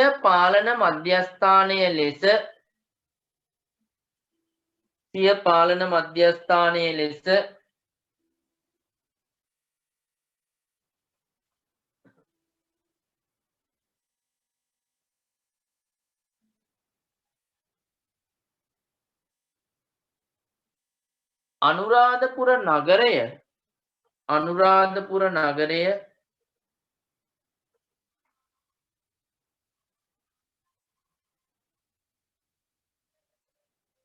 අනුරාධපුර නගරය සියලු නගර අංගයන්ගෙන් සමන්විතව අනුරාධපුර නගරය සියලු නගර අංගයන්ගෙන් සමන්විතව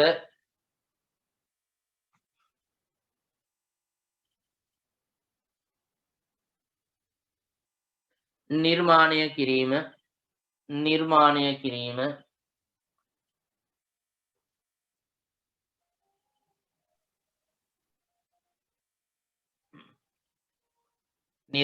කිරීම ඊළඟ එක තම 10 වෙනි රාජ්‍ය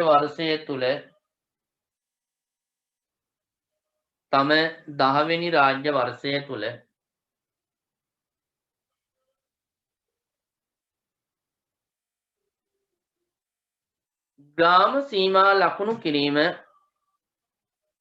ග්‍රාම සීමා ලකුණු කිරීම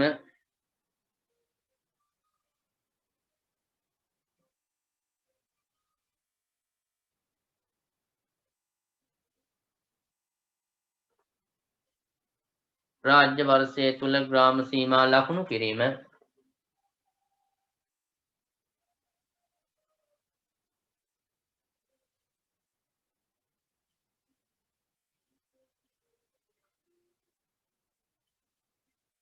අබේ වැව වරහන් ඇතුලේ බසවක් කුලම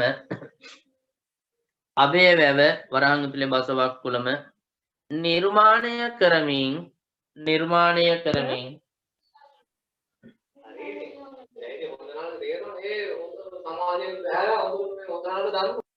පුතේ මයික් ඔෆ් කරගන්න කාගේ හරි මයික් එක ඔන් වෙලා තියෙනවා පුතේ. කවුද පුතේ ළමයි කතා කරන්නේ? ඔව් කියන්න. ඒකෙම කරුණක් විදිහට ලියන්න ඕනේ. ඔව් පුතේ. ඒකෙමයි මයික් ඔෆ් කරගන්න පුතේ. අබේ වැව වරහන් ඇතුලේ බසවක් කුලම නිර්මාණය කරමින් ඒකෙම කරුණක් කියන්න පුතේ මේ පණ්ඩුකාභය රජතුමාට අයත් එක කරුණක් විදිහට ලියාගන්න එක. අබේ වැව වරහන් ඇතුලේ බසවක් කුලම වරහන් වහලා නිර්මාණය කරමින් කුඩා වැව් ඉදි කිරීම ආරම්භ කිරීම කුඩා වැව් ඉදි කිරීම ආරම්භ කිරීම.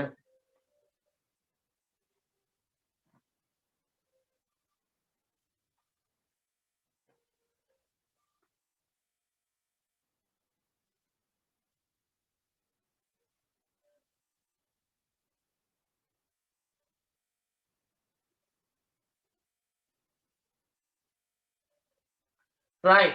අපි පුතේ ඊට පස්සේ යනවා ප්‍රශ්න අංක 22 පිටු අංක 3. පිටු අංක 3 පුතේ. ඔයාලට පේනවා ඇති පිටු අංක 3. පිටු අංක 3 පුතේ ප්‍රශ්න අංක 22. ප්‍රශ්න අංක 22. පුතේ ඊටමත් වැදගත් ප්‍රශ්නයක්. ජාත්‍යන්තර වෙළඳුන්ගේ අවධානය. පුතේ මේ ජාත්‍යන්තර වෙළඳුන්ගේ අවධානය ඇත්තටම මේ දේවානම්පියතිස්ස රාජ්‍ය කාල සීමාවේ ඉඳන් ලංකාවට යොමු වෙනවා. ජාත්‍යන්තර වෙළඳුන්ගේ අවධානය ශ්‍රී ලංකාවට යොමු වීමට බලපෑ හේතු වන්නේ. පුතේ ලියා ගන්න හේතු දෙකක් අපි ලියමු. පළවෙනි හේතුව ලියන්න නැගෙනහිර හා බටහිර රටවල් යා කෙරෙන. නැගෙනහිර හා බටහිර රටවල් යා කෙරෙන නැගෙනහිර හා බටහිර රටවල් යා කෙරෙන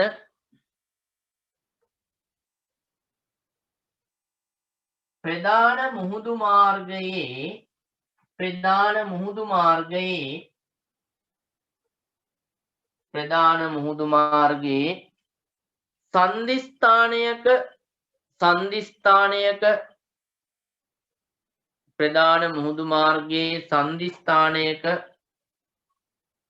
ලංකාව පිහිටීම. ප්‍රධාන මුහුදු මාර්ගයේ සංදිස්ථානයක ලංකාව පිහිටීම.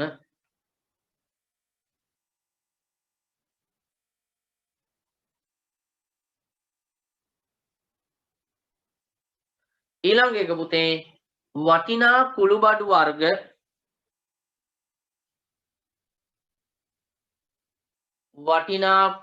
වර්ග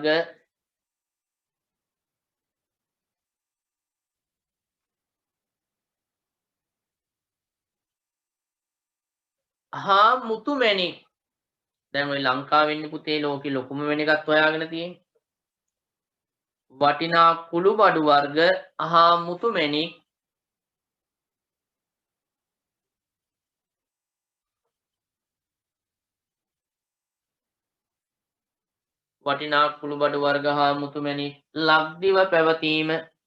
ලක්දිව පැවතීම.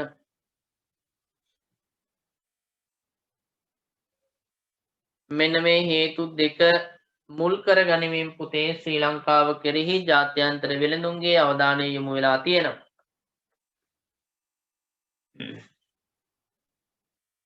right. දෙවෙනි එක පුතේ කුළුබඩු වර්ග හා වටිනා මුතු මැණික් ලංකාව තුළ පැවතීම. ප්‍රශ්න අංක 23ට අපි යමු පුතේ. ප්‍රශ්න අංක 23. ප්‍රශ්න අංක 23න් අහනවා පුතේ සියලුම ප්‍රාදේශීය පාලකයන් අතර සුහදතාව ගොඩනැගීම සඳහා තිස්ස රජු ක්‍රියා කළ බව නිදසුන් මොනවාද? පුතේ මෙන්න මේ අපේ මේ පාඩමේ තියෙන එක කොටසක් පුතේ මේක. මේ දේවානම්පියතිස්ස චරිතය කියන්නේ ඉතා ශ්‍රේෂ්ඨ කාල සීමාවක් සහ ශ්‍රේෂ්ඨ චරිතයක්. තිස්ස රජතුමා ඇත්තටම පුතේ මේ වෙලාවේ බුද්ධිමත් විදියට කටයුතු කළේ නැත්තම් අපිට මේ සංස්කෘතිය ලැබෙන්නේ නැහැ. තිස්ස රජතුමා මිහිඳු මහරහතන් වහන්සේත් එක්ක මේ බුදුදහම ශ්‍රී ලංකාව තුල බුද්ධිමත් විදියට ව්‍යාප්ත කරපු නිසා තමයි පුතේ අපි අදට බෞද්ධ ආభాසය ලැබමින් හොඳට ජීවත් වෙන්නේ. මිනිස්සු ඒ පාරේ යොමු කරන්න අමාරුණාට බුද්ධිමත් මිනිස්සු යොමු වෙලා ඉන්නවනේ පුතේ. එතකොට මෙන්න මේ එක්කම පුතේ දේවානම්පියතිස්ස රජතුමා ශ්‍රේෂ්ඨත්වයේ ප්‍රකාශ වෙන අවස්ථාවක් තමයි මේ. ආගමික පැත්ත විතරක් නෙමෙයි දේශපාලනික පැත්තත් එතුමා මේ බැලුවා. ඒ වගේම ආර්ථිකමය පැත්තත් එතුමා බැලුවා. ඒ නිසා දැන් බුදුදහමත් එක්ක ඉගෙන ගත්තා, තෙරුවන් සරණ ගියා, පාලන කටයුතු සිදු කළා නේ. කරුණු කාරණා කීපයක්ම සාර්ථකව සිදු කළා. දැන් දිවානම්පියතිස්ස චරිතය ගත්තට පස්සේ පුතේ අර పూర్වයෙන් මේ අත්දැකීම් තිබුණ නැති චරිතයක්. බුදුදහම පිළිබඳව කිසිදු අත්දැකීමක් තිබුණේ නැහැ. මහරහතන් වහන්සේ ඇසුරු කරන්න පටන් ගත්තට පස්සේ තමයි මෙයා මේ සේරම ඉගෙන ගන්න. ඒකයි අපිට වැදගත් වෙන්නේ. ඒ නිසා පුතේ දේවානම්පියතිස්ස චරිතය පිළිබඳව කතා කරනකොට අපි ටිකක් බුද්ධිමත් විදියට කල්පනා කරන්න වෙනවා. right? හරි. එතකොට මෙයා පුතේ මේ කාල සීමාව තුළ කල්පනා කළා මේ ප්‍රාදේශීය රාජ්‍යයන් සුහදත්වයේ ගොඩනගාගත යුතුයි මේ ව්‍යාපාරය කරන්න නම්. එහෙමනම් ඒ සඳහා මොකද්ද කරන්න ඕන? ඔව්. සියලුම ප්‍රාදේශීය පාලකයන් අතර සුහදතාවයේ ගොඩනැගීම සඳහා තිස්ස රජු ක්‍රියා කළ බව නිදසුන් මොනවාද? ලියා ගන්න පුතේ බෝධි රෝපණයේදී නැත්නම් මහා බෝධිය නැත්නම් ශ්‍රී මහා බෝධිය රෝපණයේදී ශ්‍රී මහා බෝධිය රෝපණයේදී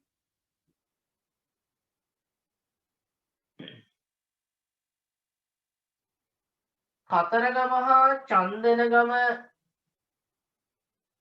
ශාස්ත්‍රීයන්ට කතරගම හා චන්දනගම ශ්‍රී මහා බෝධිය රෝපණයේදී කතරගම හා චන්දනගම ශාස්ත්‍රීයන්ට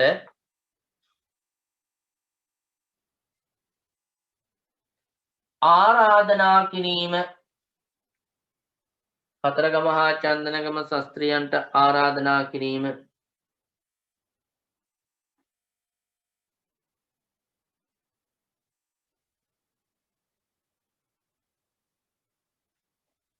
ඊට පස්සේ පුතේ මහා බෝධියේ ශාඛා ඊළඟ එක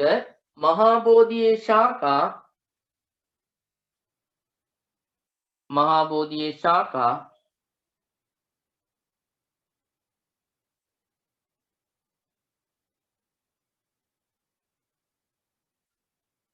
ලක්දිව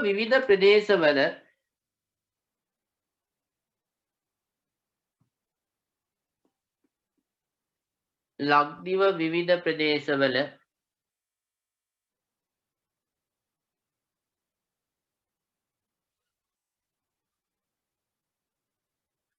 රෝපණය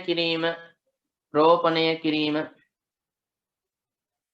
මහා බෝධියේ ශාඛා ලක්දිව විවිධ ප්‍රදේශවල රෝපණය කිරීම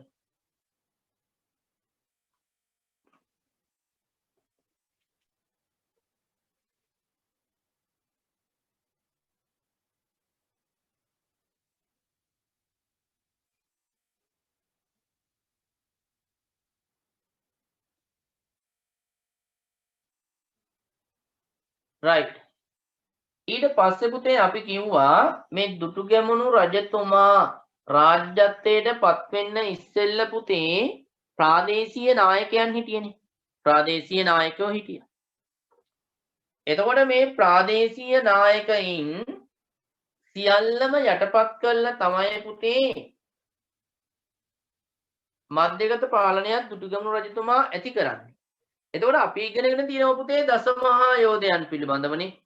වේලුසුමන, නන්දිමිත්‍ර, ගෝඨයිම්බර, පුස්සදේව, කංචදේව, ලබිය වසඹ, තේර පුත්තාබේ ඔය විදිහට.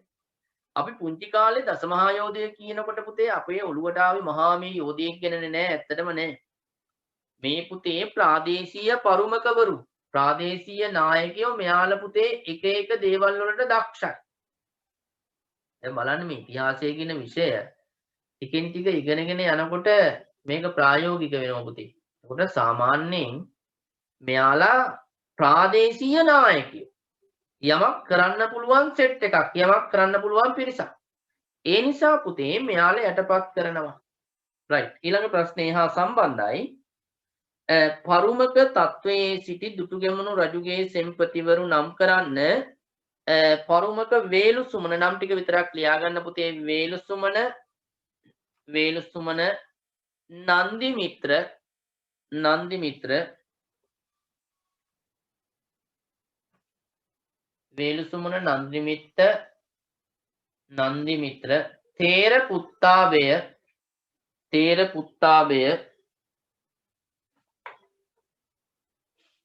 තේර පුත්තාබය පුස්සදේව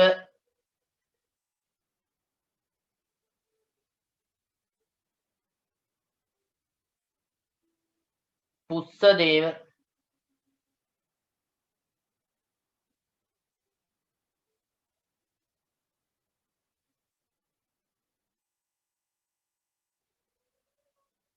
පුස්සදේව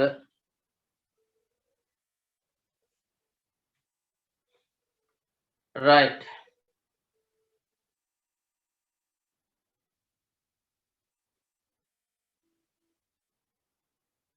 ඊට පස්සේ බලන්න පුතේ ප්‍රශ්නාංක 25 බලන්න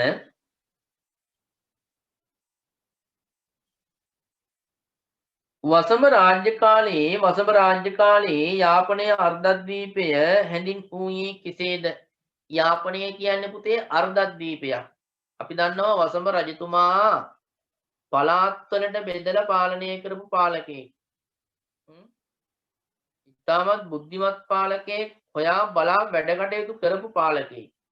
ඒතර මේ කාල සීමාවේ පුතේ යාපනයේ ප්‍රදේශය හඳුන්වනවා පුතේ නකදිව කියලා. නකදිව ලියා ගන්න. නකදිව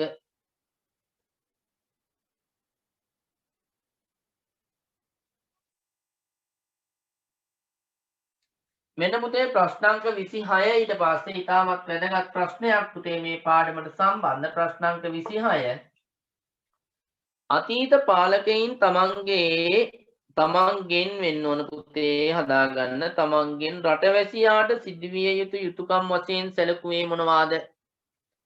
අතීත පාලකයින් තමන්ගෙන් රටවැසියන්ට සිදුවිය යුතු යුතුයකම්.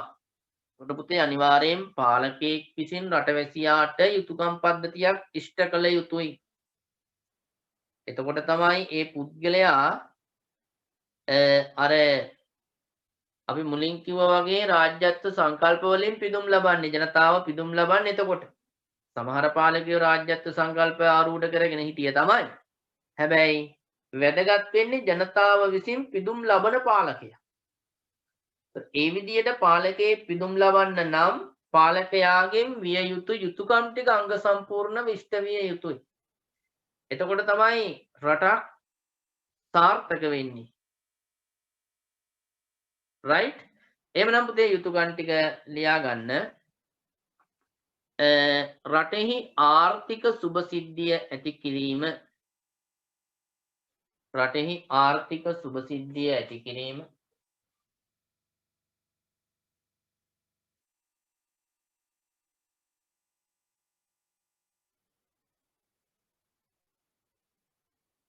රටෙහි ආර්ථික සුබ සිද්ධිය ඇති කිරීම. රට හා ජනතාව ආරක්ෂා කිරීම.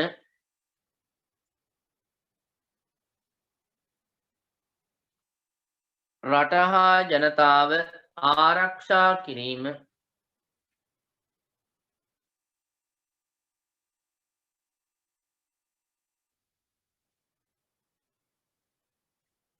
රට හා ජනතාව ආරක්ෂා කිරීම.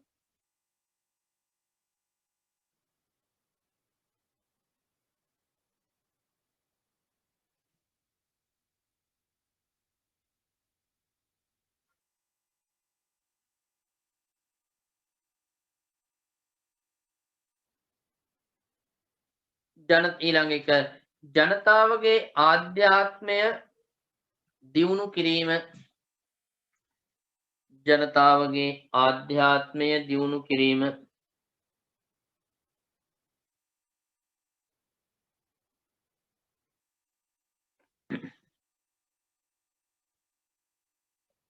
ජනතාවගේ ආධ්‍යාත්මය දියුණු කිරීම.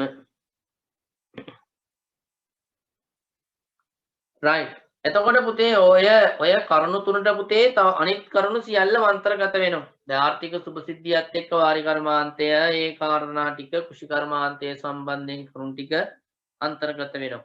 ආධ්‍යාත්මයේ දියුණු කිරීම සම්බන්ධයෙන් ආගමික කාර්යයන් සියල්ලක්ම අයිති වෙනවා. ආරක්ෂාව සම්බන්ධයෙන් දේශපාලන කාර්යයන් සියල්ලක්ම පුතේ අන්තර්ගත වෙනවා. ඒ නිසා ඔය කරුණු තුන යටතේ පුතේ අපිට විස්තර කරලා විශාල පුළුල් පරාසයකට විස්තර කිරීමේ ප්‍රශ්නයක් ගෙන යාමේ හැකියාව තියෙනවා. right? එතකොට පුතේ 27 වෙනි ප්‍රශ්නය ප්‍රශ්නාංක 27 දැන් අපි කතා කරන්නේ. ප්‍රශ්නාංක 27ට සම්බන්ධ කරනවා මේ පාඩම ඇසුරු කරගෙන පුතේ රාජ්‍යත්ව සංකල්ප කියලා අපි කොටසක් මේ කතා කරන්න ඕනේ මේ පාඩම ඉතා වැදගත් කොටසක් පුතේ. ඔය රාජ්‍යත්ව සංකල්ප මූලාශ්‍ර පදනම් කරගෙන තමයි පුතේ අපි කතා කරන්නේ. එතකොට මේ රාජ්‍යත්ව සංකල්ප සම්බන්ධයෙන් පුතේ අපිට ප්‍රශ්නයක් එන්න පුළුවන්. ඒ නිසා ඒක වැදගත් වෙනවා. පහත පාලකයන් විසින් අනුගමනය කළ රාජ්‍යත්ව සංකල්ප මොනවාද? බලන්න පුතේ ඔයාලට පේනවා රාජ්‍යත්ව සංකල්ප ටික දිස්වෙනවා මේ රජු දක්වනව සංකල්පයේ දක්වනව මූලාශ්‍රය. ඒතකොට පුතේ කිටියෙන් ලියා ගන්න. ඔය විදියට මතක තියාගන්න පුතේ ඔයාලට විස්තර කිරීමේ ප්‍රශ්නයකට උනත් දාගන්න පුළුවන්. එතකොට මහසෙන් සංකල්පයේ පුතේ දේවත්ව සංකල්පය. දේවත්ව සංකල්පය දේවත්ව මූලාශ්‍රය පුතේ මහා වංශය. මහා වංශය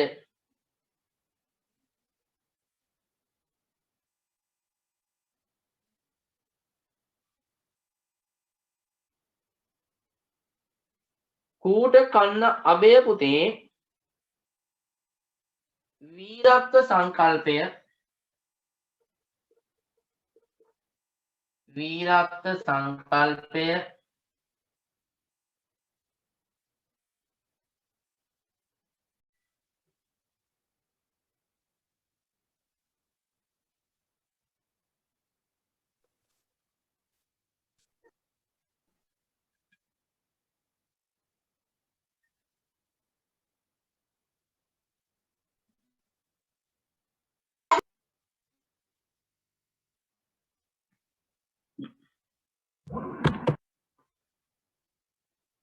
right. එතකොට පුතේ අපි කතා කළේ තව සම්බන්ධ වෙන්න ඉන්නවද දරුවෝ?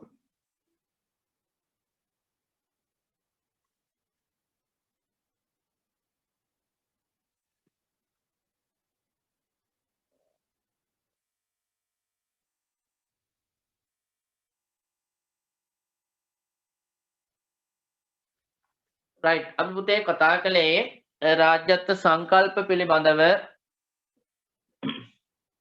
රාජ්‍යත්ව සංකල්ප පිළිබඳව කතා කළේ. එතන අපි කතා කළේ පුතේ එතකොට ප්‍රශ්නාංක 27 වෙනි ප්‍රශ්නය කතා කළේ. 27 ප්‍රශ්නය තමයි කතා කළේ. දේවත්ව සංකල්පය අපි කිව්වා මහසෙන් රජතුමා මින්නේරි දෙවියෝ කියලා හැඳින්වුවා නේ. මහසෙන් රජතුමා මින්නේරි දෙවියෝ. කූටකන්න අබේ රජතුමා වීරත්ව සංකල්පය. පුතේ මූලාශ්‍රය තමයි දඹුලු විහාර පර්වත ලිපිය. ලියා ගන්න දඹුලු විහාර පර්වත ලිපිය. දඹුලු විහාර පර්වත ලිපිය. දඹුලු විහාර පර්වත ලිපිය.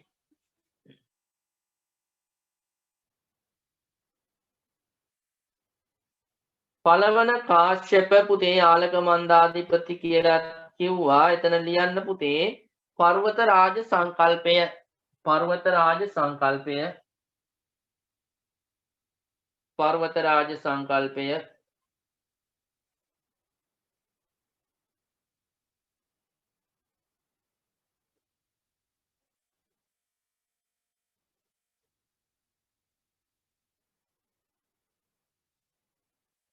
මූලාශ්‍රය පුතේ මහා වංශය. මහා වංශය.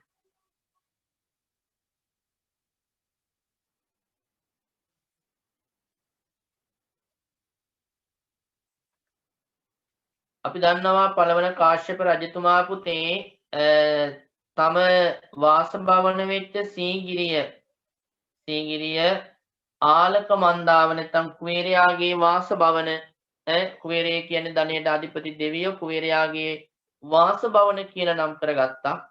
ඒතර පුතේ ඔහු පර්වත රාජ සංකල්පය තමයි එතන අනුගමනය කරලා තියෙන්නේ.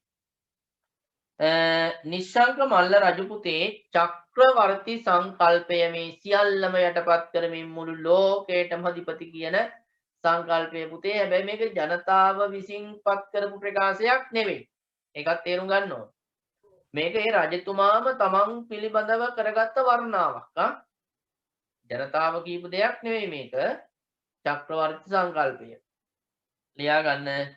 නිස්සංකමල්ල රජු චක්‍රවර්ති සංකල්පය. චක්‍රවර්ති සංකල්පය මූලාශ්‍රය පුතේ නිශ්ශංකමල්ල රජුගේ සෙල්ලිපි. නිශ්ශංකමල්ල රජුගේ සෙල්ලිපි.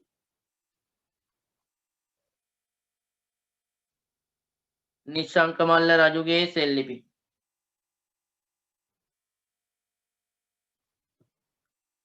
right. සිරි සංඝබෝධි රජු බෝධිසත්ව සංකල්පය බෝධිසත්ව සංකල්පය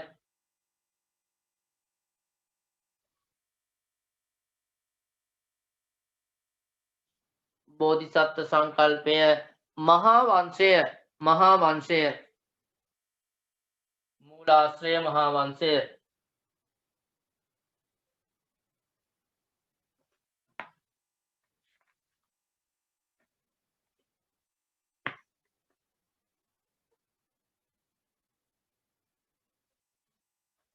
පුතේ මෙන්න වැදගත් ප්‍රශ්නයක් රාජ්‍ය උරුමය කියලා කොටසක් තියෙන පුතේ අපේ මේ පාඩම තුල රාජ්‍ය උරුමය හිමිවීමේ ක්‍රමවේදය පියාගෙන් පුතාට රාජ්‍ය උරුමය හිමි වෙනවා සහෝදරයාගෙන් පියාගෙන් වැඩිමහල් පුතාට සහෝදරයාගෙන් පස්සේ බාල සහෝදරයාට එවැනි අවස්ථාවක් නොමැති වුණාට පස්සේ පුතේ විසවගේ සහෝදරයෙකුටත් රාජ්‍යත්වයේ හිමිවීමේ අවස්ථා අපට දකින්න තිබුණා. මෙතන අහන්නේ පුතේ ප්‍රශ්නාංක 28 අහන්නේ ප්‍රශ්නාංක 28 දී පුතේ අගබිසවගේ වැඩිමහල් පුත්‍රයාට රාජ්‍ය උරුමය නොලැබුණු අවස්ථාවකට නිදසුනක් වන්නේ පුතේ ලියා ගන්න ධාතුසේන රජුගෙන් පසු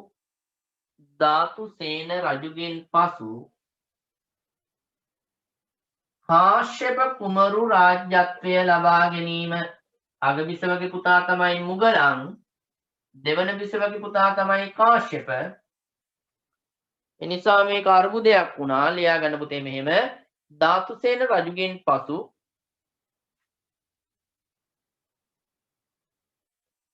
කාශ්‍යප කුමරු රාජ්‍යත්වය ලබා ගැනීම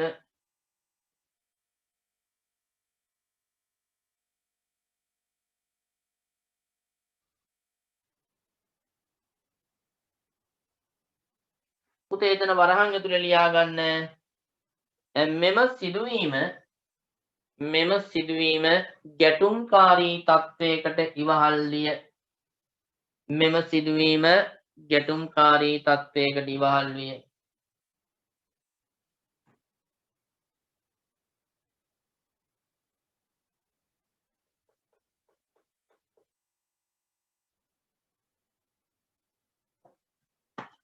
පුතේ බලන්න අතීතයේ ඉඳන් මේ උරුමය ඒ විදිහට තියෙන්න ඕන. තාත්තගෙන් අනිවාර්යයෙන් දරුවන්ට ලැබෙන දේවල් ලැබෙන්න ඕන නැත්නම් ගැටුම්කාරී තත්ත්ව ඇති වෙලා තියෙනවා. ඒ නිසා වර්තමානයේදීත් ඉතින් මේ වගේ දේවල් අපිට දකින්න ලැබෙනුනේ ඉඩකඩම් හිම බෙදා ගැනීමේදී දැම්ම නෙවෙයි ලොකු වුණාට පස්සේ වලට ඒව තේරෙනවා. හරි. එතකොට පුතේ ප්‍රශ්නාංක 28 නේ 29 ප්‍රශ්නාංක 29 බලමු පුතේ සහෝදරයාගෙන් සහෝදරයාට රාජ්‍යත්වයේ උරුම වීම සම්බන්ධයෙන් නිදසුනක් වනුයේ පුතේ අපට පැහැදිලි නිදසුනක් දෙන්න පුළුවන්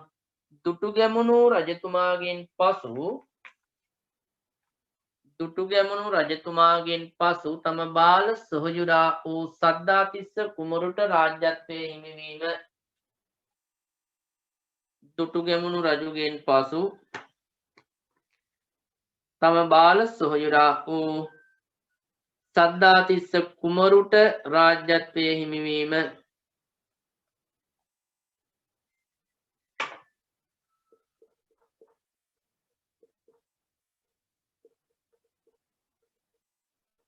පුතේ ඊට පස්සේ අපට මේ පාඩමේදී කතා කරන්න වෙනවා රාජ්‍ය තන්ත්‍රය කියලා කොටසක්. මේක ඉතාමත් වැදගත් කොටසක් පුතේ මේ රාජ්‍ය තන්ත්‍රය කිව්වේ අපි දන්නවා රජතුමා කොයිතරම් ප්‍රබලයෙක් වුණත් පුතේ රජ කෙනෙකුට තනියෙන් බෑ රටක් පාලනය කරන්න. රාජ්‍ය තන්ත්‍රයක් තියෙන්න ඕන. අපි ඕක ඉගෙන ගත්තනේ පුතේ අර දූරාවලි කියලා සංකල්පයක් නේ. ධූරාවලිය නිර්මාණය වුණෙත් ඔය විදියට. එතකොට පුතේ මේ රාජ්‍ය තන්ත්‍රය කියන්නේ එක්කෙනෙක් නෙවෙයි කිහිප දෙනෙක් නිර්මාණය වීම තුලින් නැත්නම් කිහිප දෙනෙක්ගේ එකතුවක්. ඒතර මේ සියලු දෙනාගේම රාජකාරී ටික හරියට ඉටු වුණොත් තමයි පුතේ අර අපි මුලින් කියපු ජනතාවගේ සුභසිද්ධිය සැලසෙන්නේ. මේ සියලු දෙනා තමන්ගේ රාජකාරිය හරියට ඉටු කළේ නැති වුණොත් ජනතාවගේ සුභසිද්ධිය ඉටු වෙන්නේ නැත. එතකොට අපට බෑ විවිධ සංකල්ප යටතේ රජවරු නම් කරන්න බෑ. දේවත්ව සංකල්පයෙන් රජෙක් නම් කරන්න බෑ. මේ සියලුම අය හරියට තමන්ගේ රාජකාරිය කළොත් තමයි පුතේ හොඳ රාජ්‍යපාලකයෙක් බවට පත් වෙන්නේ රජතුමා. හරි බලන්න. දේශපාලන බලය මධ්‍යගත වීමෙන් පසු රාජ්‍ය තන්ත්‍රය මහරජ පුතේ හිස්තැන්ට ලියා ගන්න. එතකොට මහරජා අපි හැඳින්වුවා මපුරු මුකා. මපුරු මුකා. මහරජ මපුරු මුකා. මහ ඇමති මහ මත. මහ ඇමති මහ මත. මහ ඇමති මහ මත. ඇමතිවරු අමිත. ඇමතිවරු අමිත. ඊට ඉස්සරහින් තියෙනවා සේනාපතිවර නෙවෙයි එතන හදාගන්න. සේනාපතිවරු කියලා පුතේ සෙනපති. සෙනපති. සෙනපති. සේනාපතිවරු සෙනපති. භාණ්ඩාගාරික බඩගාරික. බඩගාරික. භාණ්ඩාගාරික බඩගාරික. බඩගාරික. භෝජනශාලා අධිකාරී අපි හඳුන්වන්නේ පුතේ බතගු.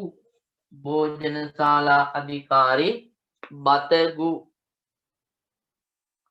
6 බලන්න වත්සිරිත් හා වාරිත්‍ර පිළිබඳ අධිකාරී. ඒ කියන්නේ චාරිත්‍ර වාරිත්‍ර පිළිබඳ අධිකාරී කොතුරු ගේනා. කොතුරු. කොතුරු ගේනා. කොතුරු ගේනා. තු යන්න පුතේ යා.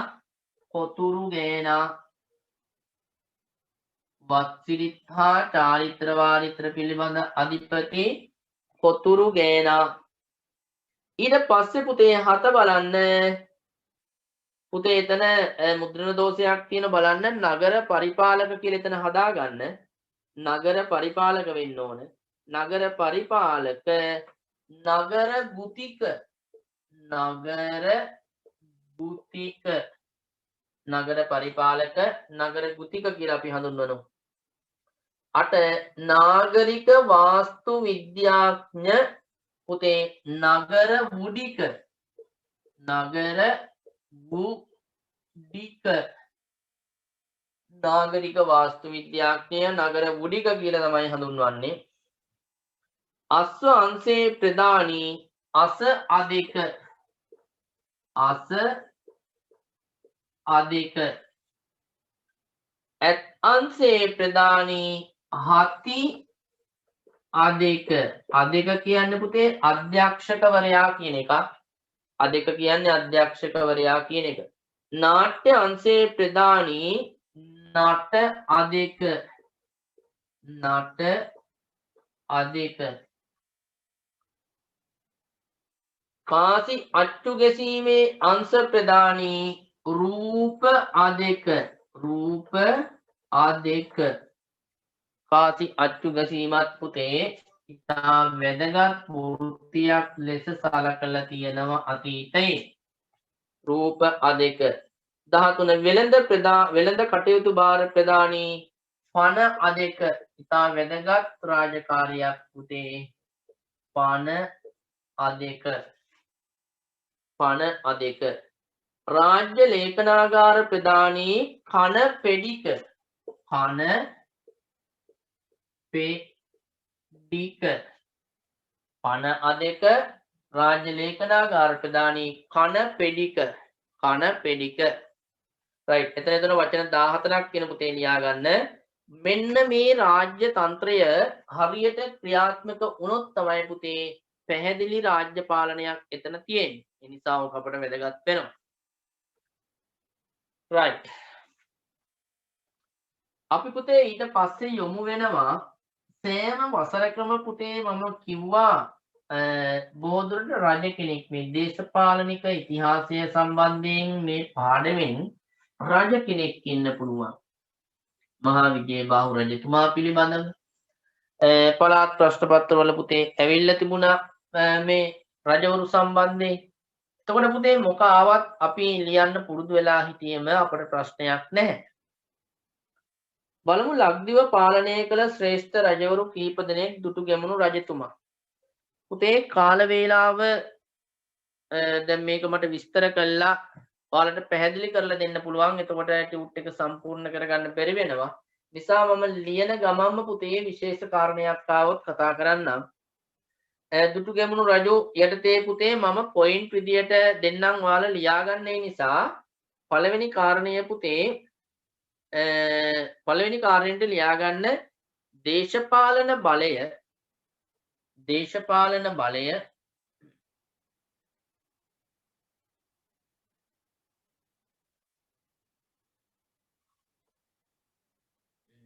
මධ්‍යගත කිරීම. දේශපාලන බලය මධ්‍යගත කිරීම ප්‍රධානතම කාරණයකනේ. දේශපාලන බලය මධ්‍යගත කිරීම.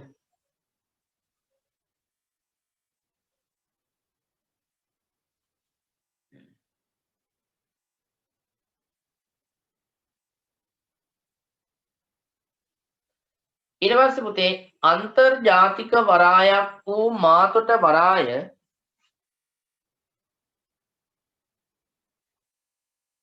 අන්තර්ජාතික වරායක් වූ මාතොට වරාය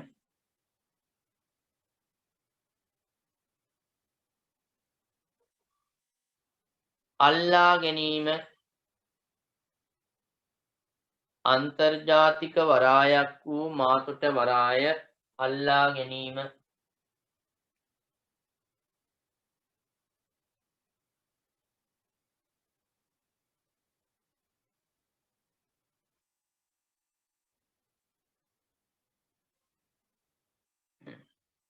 ඊළඟ කාරණය තම පියාගේ හා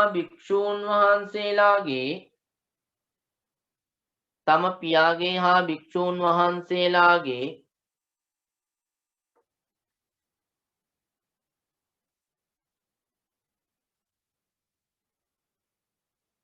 අවවාද අනුශාසනාවලට අනුව තම පියාගේ හා භික්ෂූන් වහන්සේලාගේ අවවාද අනුශාසනාවලට අනුව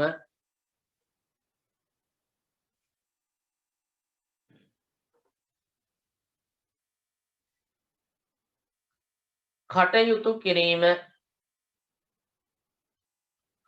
කිරීම.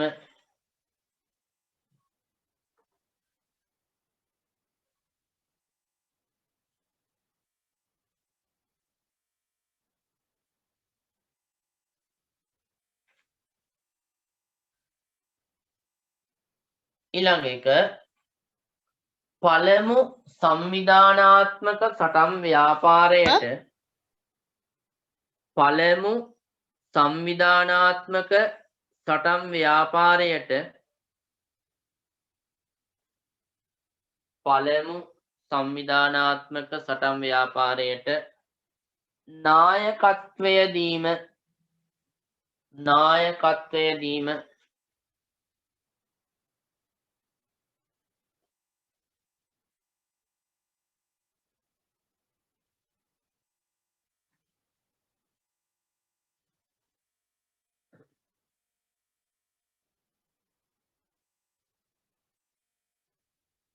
නායකත්වය දීම.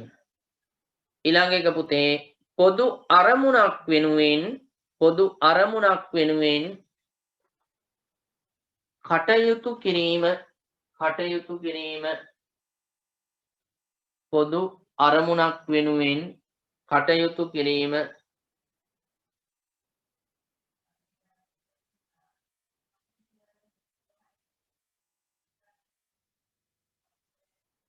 එතකොට පුතේ ලියන්න එපා මෙන්න පොඩ්ඩක් පොදු අරමුණක් වෙනුවෙන් කටයුතු කිරීම කියන කාරණේදී පුතේ දැන් මොහුගේ ප්‍රකාශයක් තිබුණේ ඔයාලා ප්‍රශ්නයකට පිළිතුරු ලියනකොට පුතේ උතෙන්ට අනිවාර්යෙන් මේ ප්‍රකාශය දාන්න ඕන හුදෙක් මාගේ මේ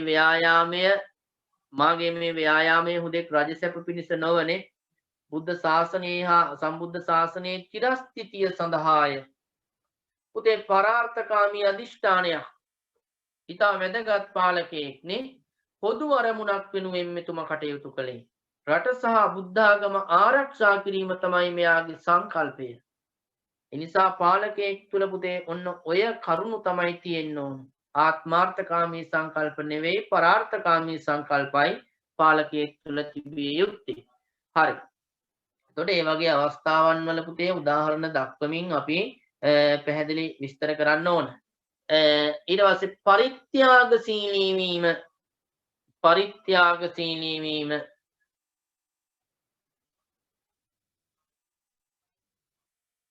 පරිත්‍යාගශීලී වීම ඒකට පුතේ කදිම නිදසුනක් තමයි මේ දොරටු හතරෙම දන්සල් පවත්වන අනුරාධපුරයේ දොරටු හතරෙම දන්සල් දුන්නා මිනිස්සුන්ට. මහා පුදුම රජ කෙනෙක්නේ බලන්නකෝ නේ දොරටු හතරෙම මිනිස්සුන්ට දන්සල් දීලා ඒ වගේම මහා සෑය නිර්මාණය කරපු පුද්ගලයන්ට සෑම අතින්ම බඩු භාණ්ඩ ලබා දුන්නා. ඒක වැදගත් වුණා. ඊළඟට පුතේ ලියන්න පරිත්‍යාගශීලී වීමෙන් පස්සේ රාජ්‍ය තාන්ත්‍රික බව තහවුරු කිරීම. රාජ්‍ය තාන්ත්‍රික බව තහවුරු කිරීම. රාජ්‍ය තාන්ත්‍රික බව තහවුරු කිරීම. රාජ්‍ය තාන්ත්‍රික බව තහවුරු කිරීම පුතේ ඕකට උදාහරණයක් එතකොට එතනින්ම වරහණක් දාලා ලියන්න මේ තම ප්‍රතිවල් ලැබේ කිව්වේ තමන්ගේ හතුරා මැරුවා මරලා වල දැම්ම සොහනක් හැදුවා හැබැයි සතුරට ගරු කළා තමන්ගේ සතුර එලාලා රජතුමාගේ සොහන ගාවින් යනකොට ඔහුට ගරු කළා යන්නේ කියලා මොහු ප්‍රකාශ කරන නීතියක් හදනවා අන්න පුතේ රාජ්‍ය තාන්ත්‍රික බව එතනින් අපිට පැහැදිලි වෙනවා ලියා ගන්න එතකොට එතන වරහණක් දාලා ලියන්න එලාර රජුගේ සොහන අසලින් යනකොට ගරු බුහුමන් දැක්වීම ඕනම කෙනෙක් right ඊට පස්සේ පුතේ ලියා ගන්න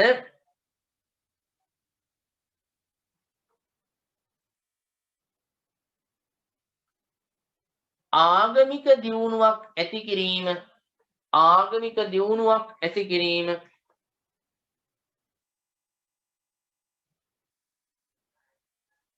ආගමික දියුණුවක් ඇති කිරීම එතකොට පුතේ යටතේ නිදසුන් දක්වන්න පුළුවන් මිරිසවැටිය මහා සෑය ලෝවා මහා ප්‍රාසාදය මහා විහාරයේ ප්‍රධාන දායකයා ලෙස කටයුතු කිරීම නේ ඒ නිසාම තමයි මහා නාම හාමුදුරුව මොහු වෙනුවෙන් මහා වංශයේ පරිච්ඡේද 11ක් තරම් දීර්ඝ ප්‍රමාණයක් වෙන් කරන්නේ ඔය වගේ කරුණු අපට අන්තර්ගත කරන්න පුළුවන් හරි පුතේ දුටුගැමුණු රජතුමා සම්බන්ධයෙන් ඇති ඔය ඊට පස්සේ බලන්න පුතේ වසඹ රජු ලියා ගන්න පුතේ ලම්බකරණ වංශයේ පළමු පාලකයා වීම ලම්බකරණ වංශයේ පළමු පාලකයා වීම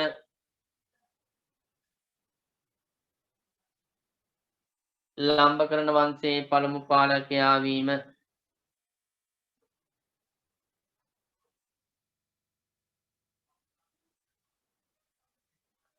පළාත් බෙදා ඊළඟ එක පළාත් බෙදා පාලනය විධිමත් කිරීම පළාත් බෙදා පාලනය විධිමත් කිරීම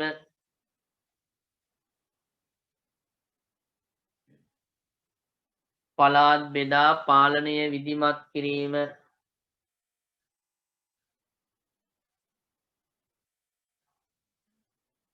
පළාත් බෙදා පාලනය විධිමත් කිරීම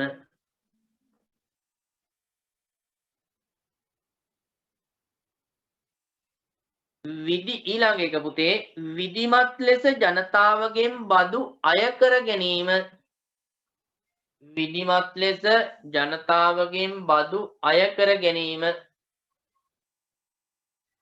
විධිමත් ලෙස ජනතාවගෙන් බදු අය කර ගැනීම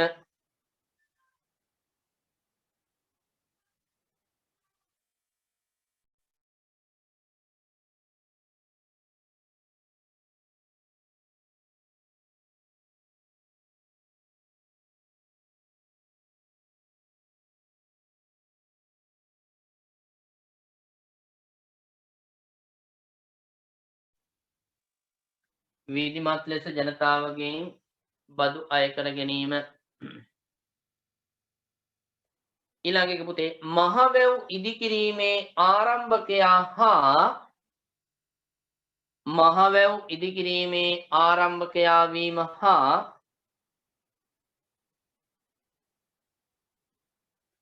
වැව් දහසයක් ඉදිකිරීම මහවැව් ඉදිකිරීමේ ආරම්භකයා වෙමින් වැව් 16ක් ඉදිකිරීම කියලා ලියාගත්තත් ගැටලුවක් නැහැ. මහවැව් ඉදිකිරීමේ ආරම්භකයා වෙමින් වැව් 16ක් ඉදිකිරීම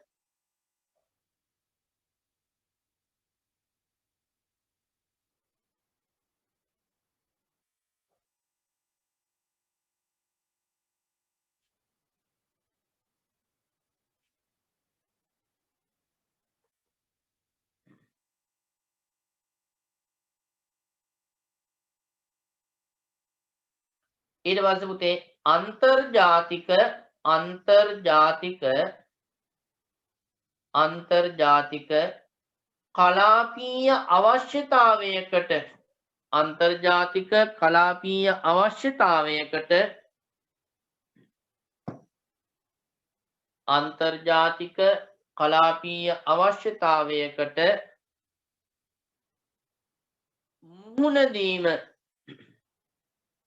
අන්තර්ජාතික කලාපීය අවශ්‍යතාවයකට මුහුණ දීම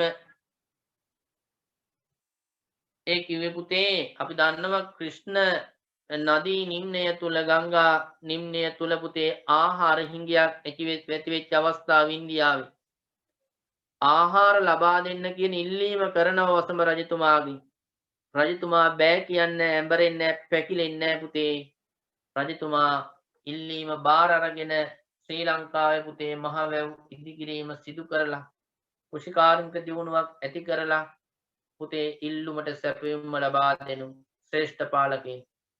අන්න ඒ වගේ ඒක පුතේ උදාහරණයක් වශයෙන් ලියන්න එතනින් අන්තර්ජාතික කලාපීය අවශ්‍යතාවයකට මුහුණ දීම වරහන් ඇතුලේ ක්‍රිෂ්ණ ගංගා නිම්නයේ ආහාර හිඟයක් ඇති වූ අවස්ථාවේ ක්‍රිෂ්ණ ගංගා නිම්නයේ ආහාර හිඟයක් ඇති වූ අවස්ථාවේදී ආහාර ලබා දීම කියලා කෙටියෙන් ලියන්න. ක්‍රිෂ්ණ ගංගා නිම්නයේ ආහාර හිඟයක් ඇති වූ අවස්ථාවේදී ආහාර ලබා දීම බරහන් වහන්න ඒක එතකොට විස්තර කරලා ඔයාලට ලියන්න පුළුවන් පුතේ. ඊට පස්සේ පුතේ බෞද්ධ වෙහෙර විහාර ප්‍රතිසංස්කරණය කිරීම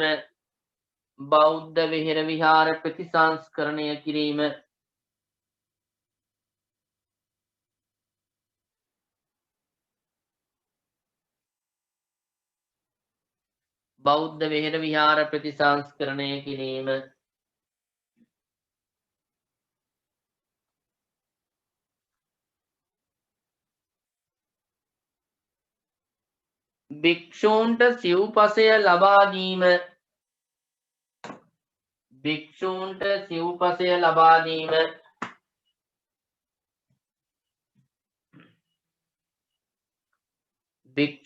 සිව්පසය ලබා දීම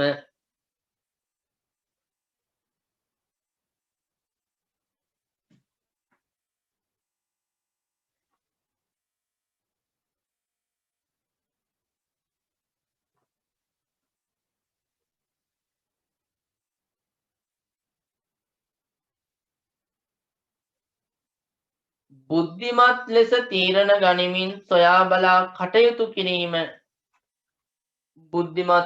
තීරණ ගනිමින් සොයා බලා කටයුතු කිරීම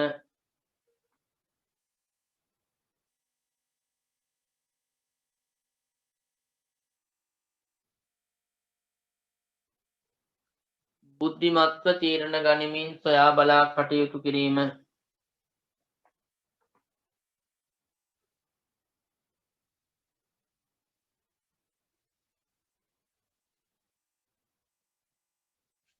ඒක ආපහු පොඩ්ඩක් කියන්න. බුද්ධිමත්ව තීරණ ගනිමින් සොයා බලා කටයුතු කිරීම.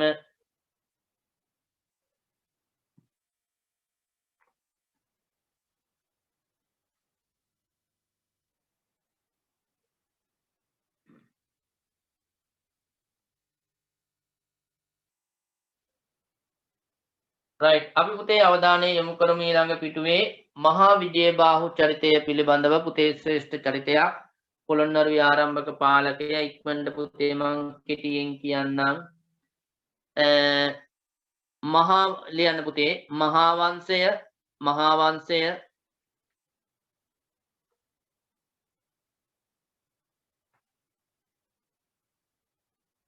පනාකඩු තඹ සන්නස පනාකඩුව තඹ සන්නස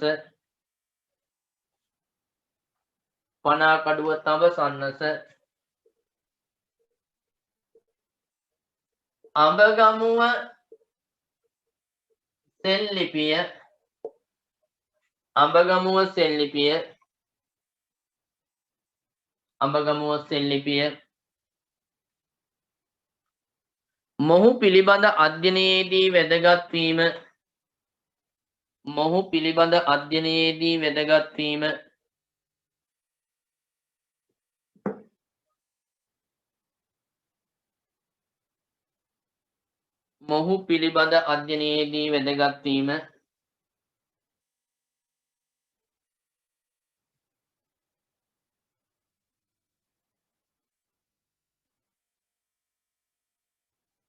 මොහු පිළිබඳ අධ්‍යයනයේදී වැදගත් වීම ඊළඟ එක පුතේ බුද්ධිමත්ව කටයුතු කර චෝල බලයෙන් රට නිදහස් කර ගැනීම. බුද්ධිමත්ව කටයුතු කර චෝල බලයෙන් රට නිදහස් කර ගැනීම.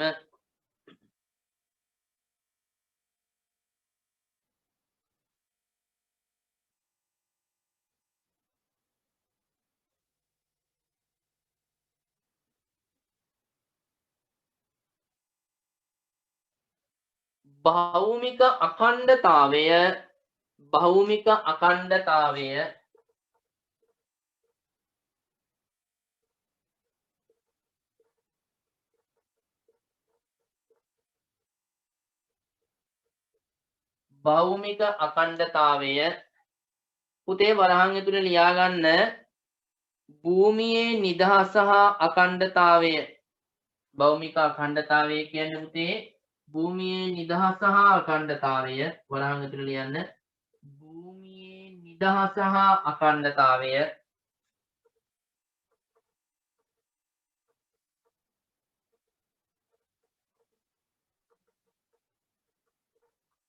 වරහන් වහලා ආරක්ෂා කිරීම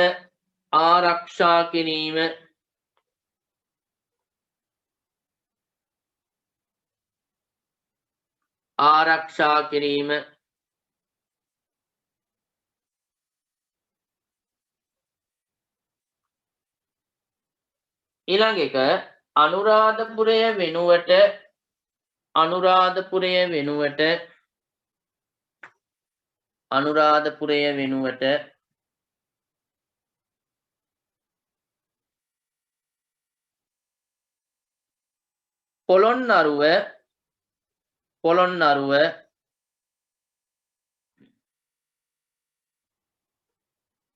අනුරාධපුරය වෙනුවට පොළොන්නරුව පාලන මධ්‍යස්ථානය කර ගැනීම. අනුරාධපුරය වෙනුවට පොළොන්නරුව පාලන මධ්‍යස්ථානය කර ගැනීම.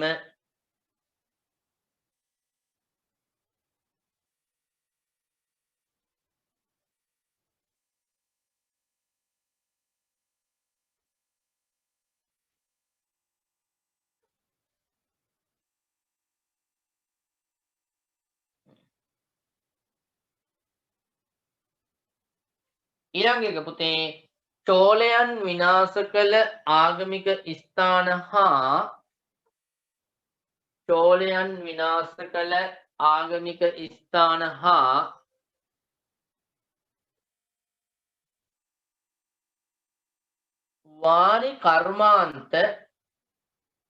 වාරි කර්මාන්ත චෝලයන් විනාශ කළ ආගමික ස්ථාන හා වාරි කර්මාන්ත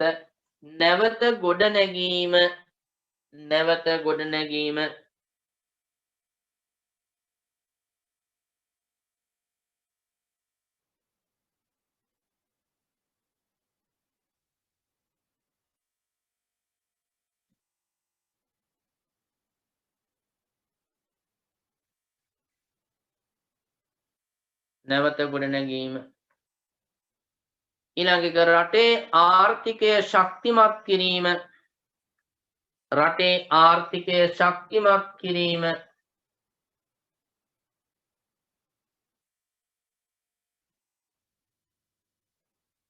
රටේ ආර්ථිකය ශක්තිමත් කිරීම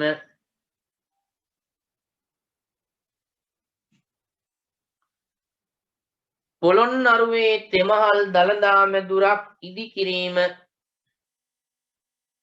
පොළොන්නරුවේ තෙමහල් දළදා මැදුරක් ඉදිකිරීම ඔය පුතේ විස්තර කරලා ලියන්න පුළුවන්. එතකොට දළදා මැදුරේ ආරක්ෂාවට වේලා ඉක්කාර හමුදාව ගෙන්නුව කියලා ඔයාලට ලියන්න පුළුවන්. මම ওই පොයින්ට් ටික විතරයි පුතේ දෙන්නේ. පොළොන්නරුවේ තෙමහල් දළදා මැදුරක් ඉදිකිරීම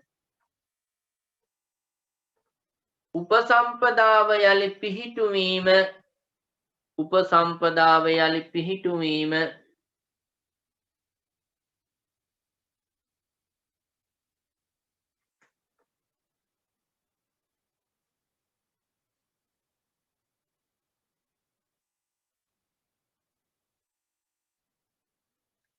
ඈපා හා මාපා තනතුරු ඇතිකොට පාලනය විධිමත් කිරීම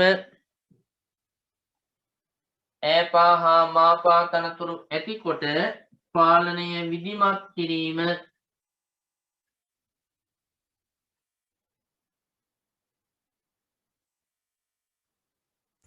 සර්ගාබබඩ කියනවා. ඈපා හා මාපා තනතුරු ඇතිකර පාලනය විධිමත් කිරීම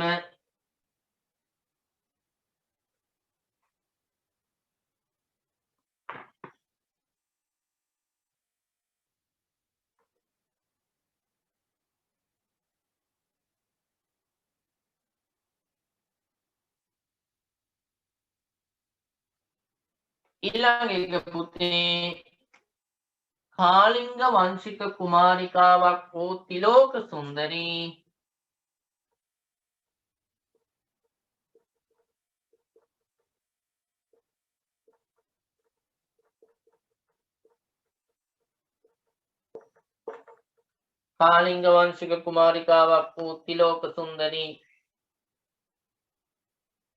විවාහ කර ගැනීම කාලිංග වංශික කුමාරිකාවක් වූ තිලෝක සුන්දරී විවාහ කර ගැනීම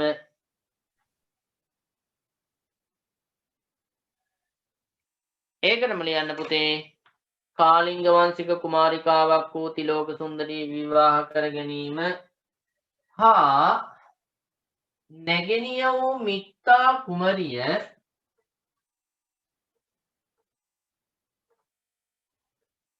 පාණ්ඩ්‍ය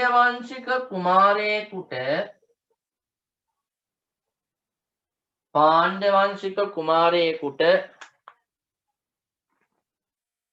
විවාහ කරදීම නැගෙනිය වූ මිත්තා කුමරිය පාණ්ඩ්‍ය වංශික කුමරෙකුට විවාහ කරදීම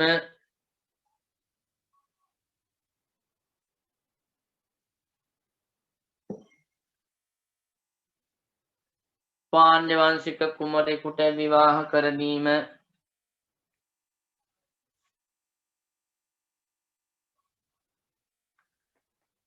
එතකොට හරි පුතේ ලියන එක නතර කරන්න දැන් පුතේ ඔය පළවන විජයබාහු කියන්නේ ඇත්තටම ශ්‍රේෂ්ඨ ඔය අපි කතා කළා ශ්‍රේෂ්ඨ චරිතයක් කියලා භෞමික අඛණ්ඩතාවය ආරක්ෂා කළා ඇත්තටම භූමියේ නිදහස සහ අඛණ්ඩතාවය තමයි පුතේ භෞමික අඛණ්ඩතාවය කියන්නේ.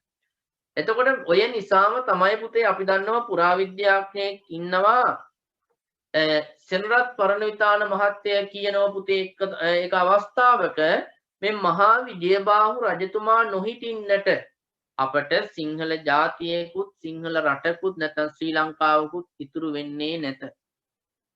ඒ ප්‍රකාශය මහා බරපතල ප්‍රකාශයක් පුතේ. ඇත්තටම මේ මහා විජයබාහු රජතුමා තනියෙන් මේ සටන කළා චෝලයන්ගෙන් රට නිදහස් කරගන්න කොට පුතේ සමස්ත රජරට ප්‍රදේශයේම අර එලාර ආදී පිරිස යටපත් කරගෙන හිටපු විදියට නෙවෙයි සමස්ත රජරට ප්‍රදේශයේම පුතේ චෝල බලය තිබුණ අවුරුදු 50කට අධික කාල සීමාවක්. එතකොට සමස්ත රජරට ප්‍රදේශයේ සම්පූර්ණයෙන්ම පුතේ වාරි කර්මාන්තය විනාශ කරලා තිබුණේ. ආගමික ස්ථාන ටික පුතේ විනාශ කරලා තිබුණේ. ආර්ථිකය සම්පූර්ණයෙන්ම සුන්නත් දූලි කරලා දාලා තිබුණේ. මේ වගේ තත්ත්වයක තමයි මේ විජයබාහු රජතුමා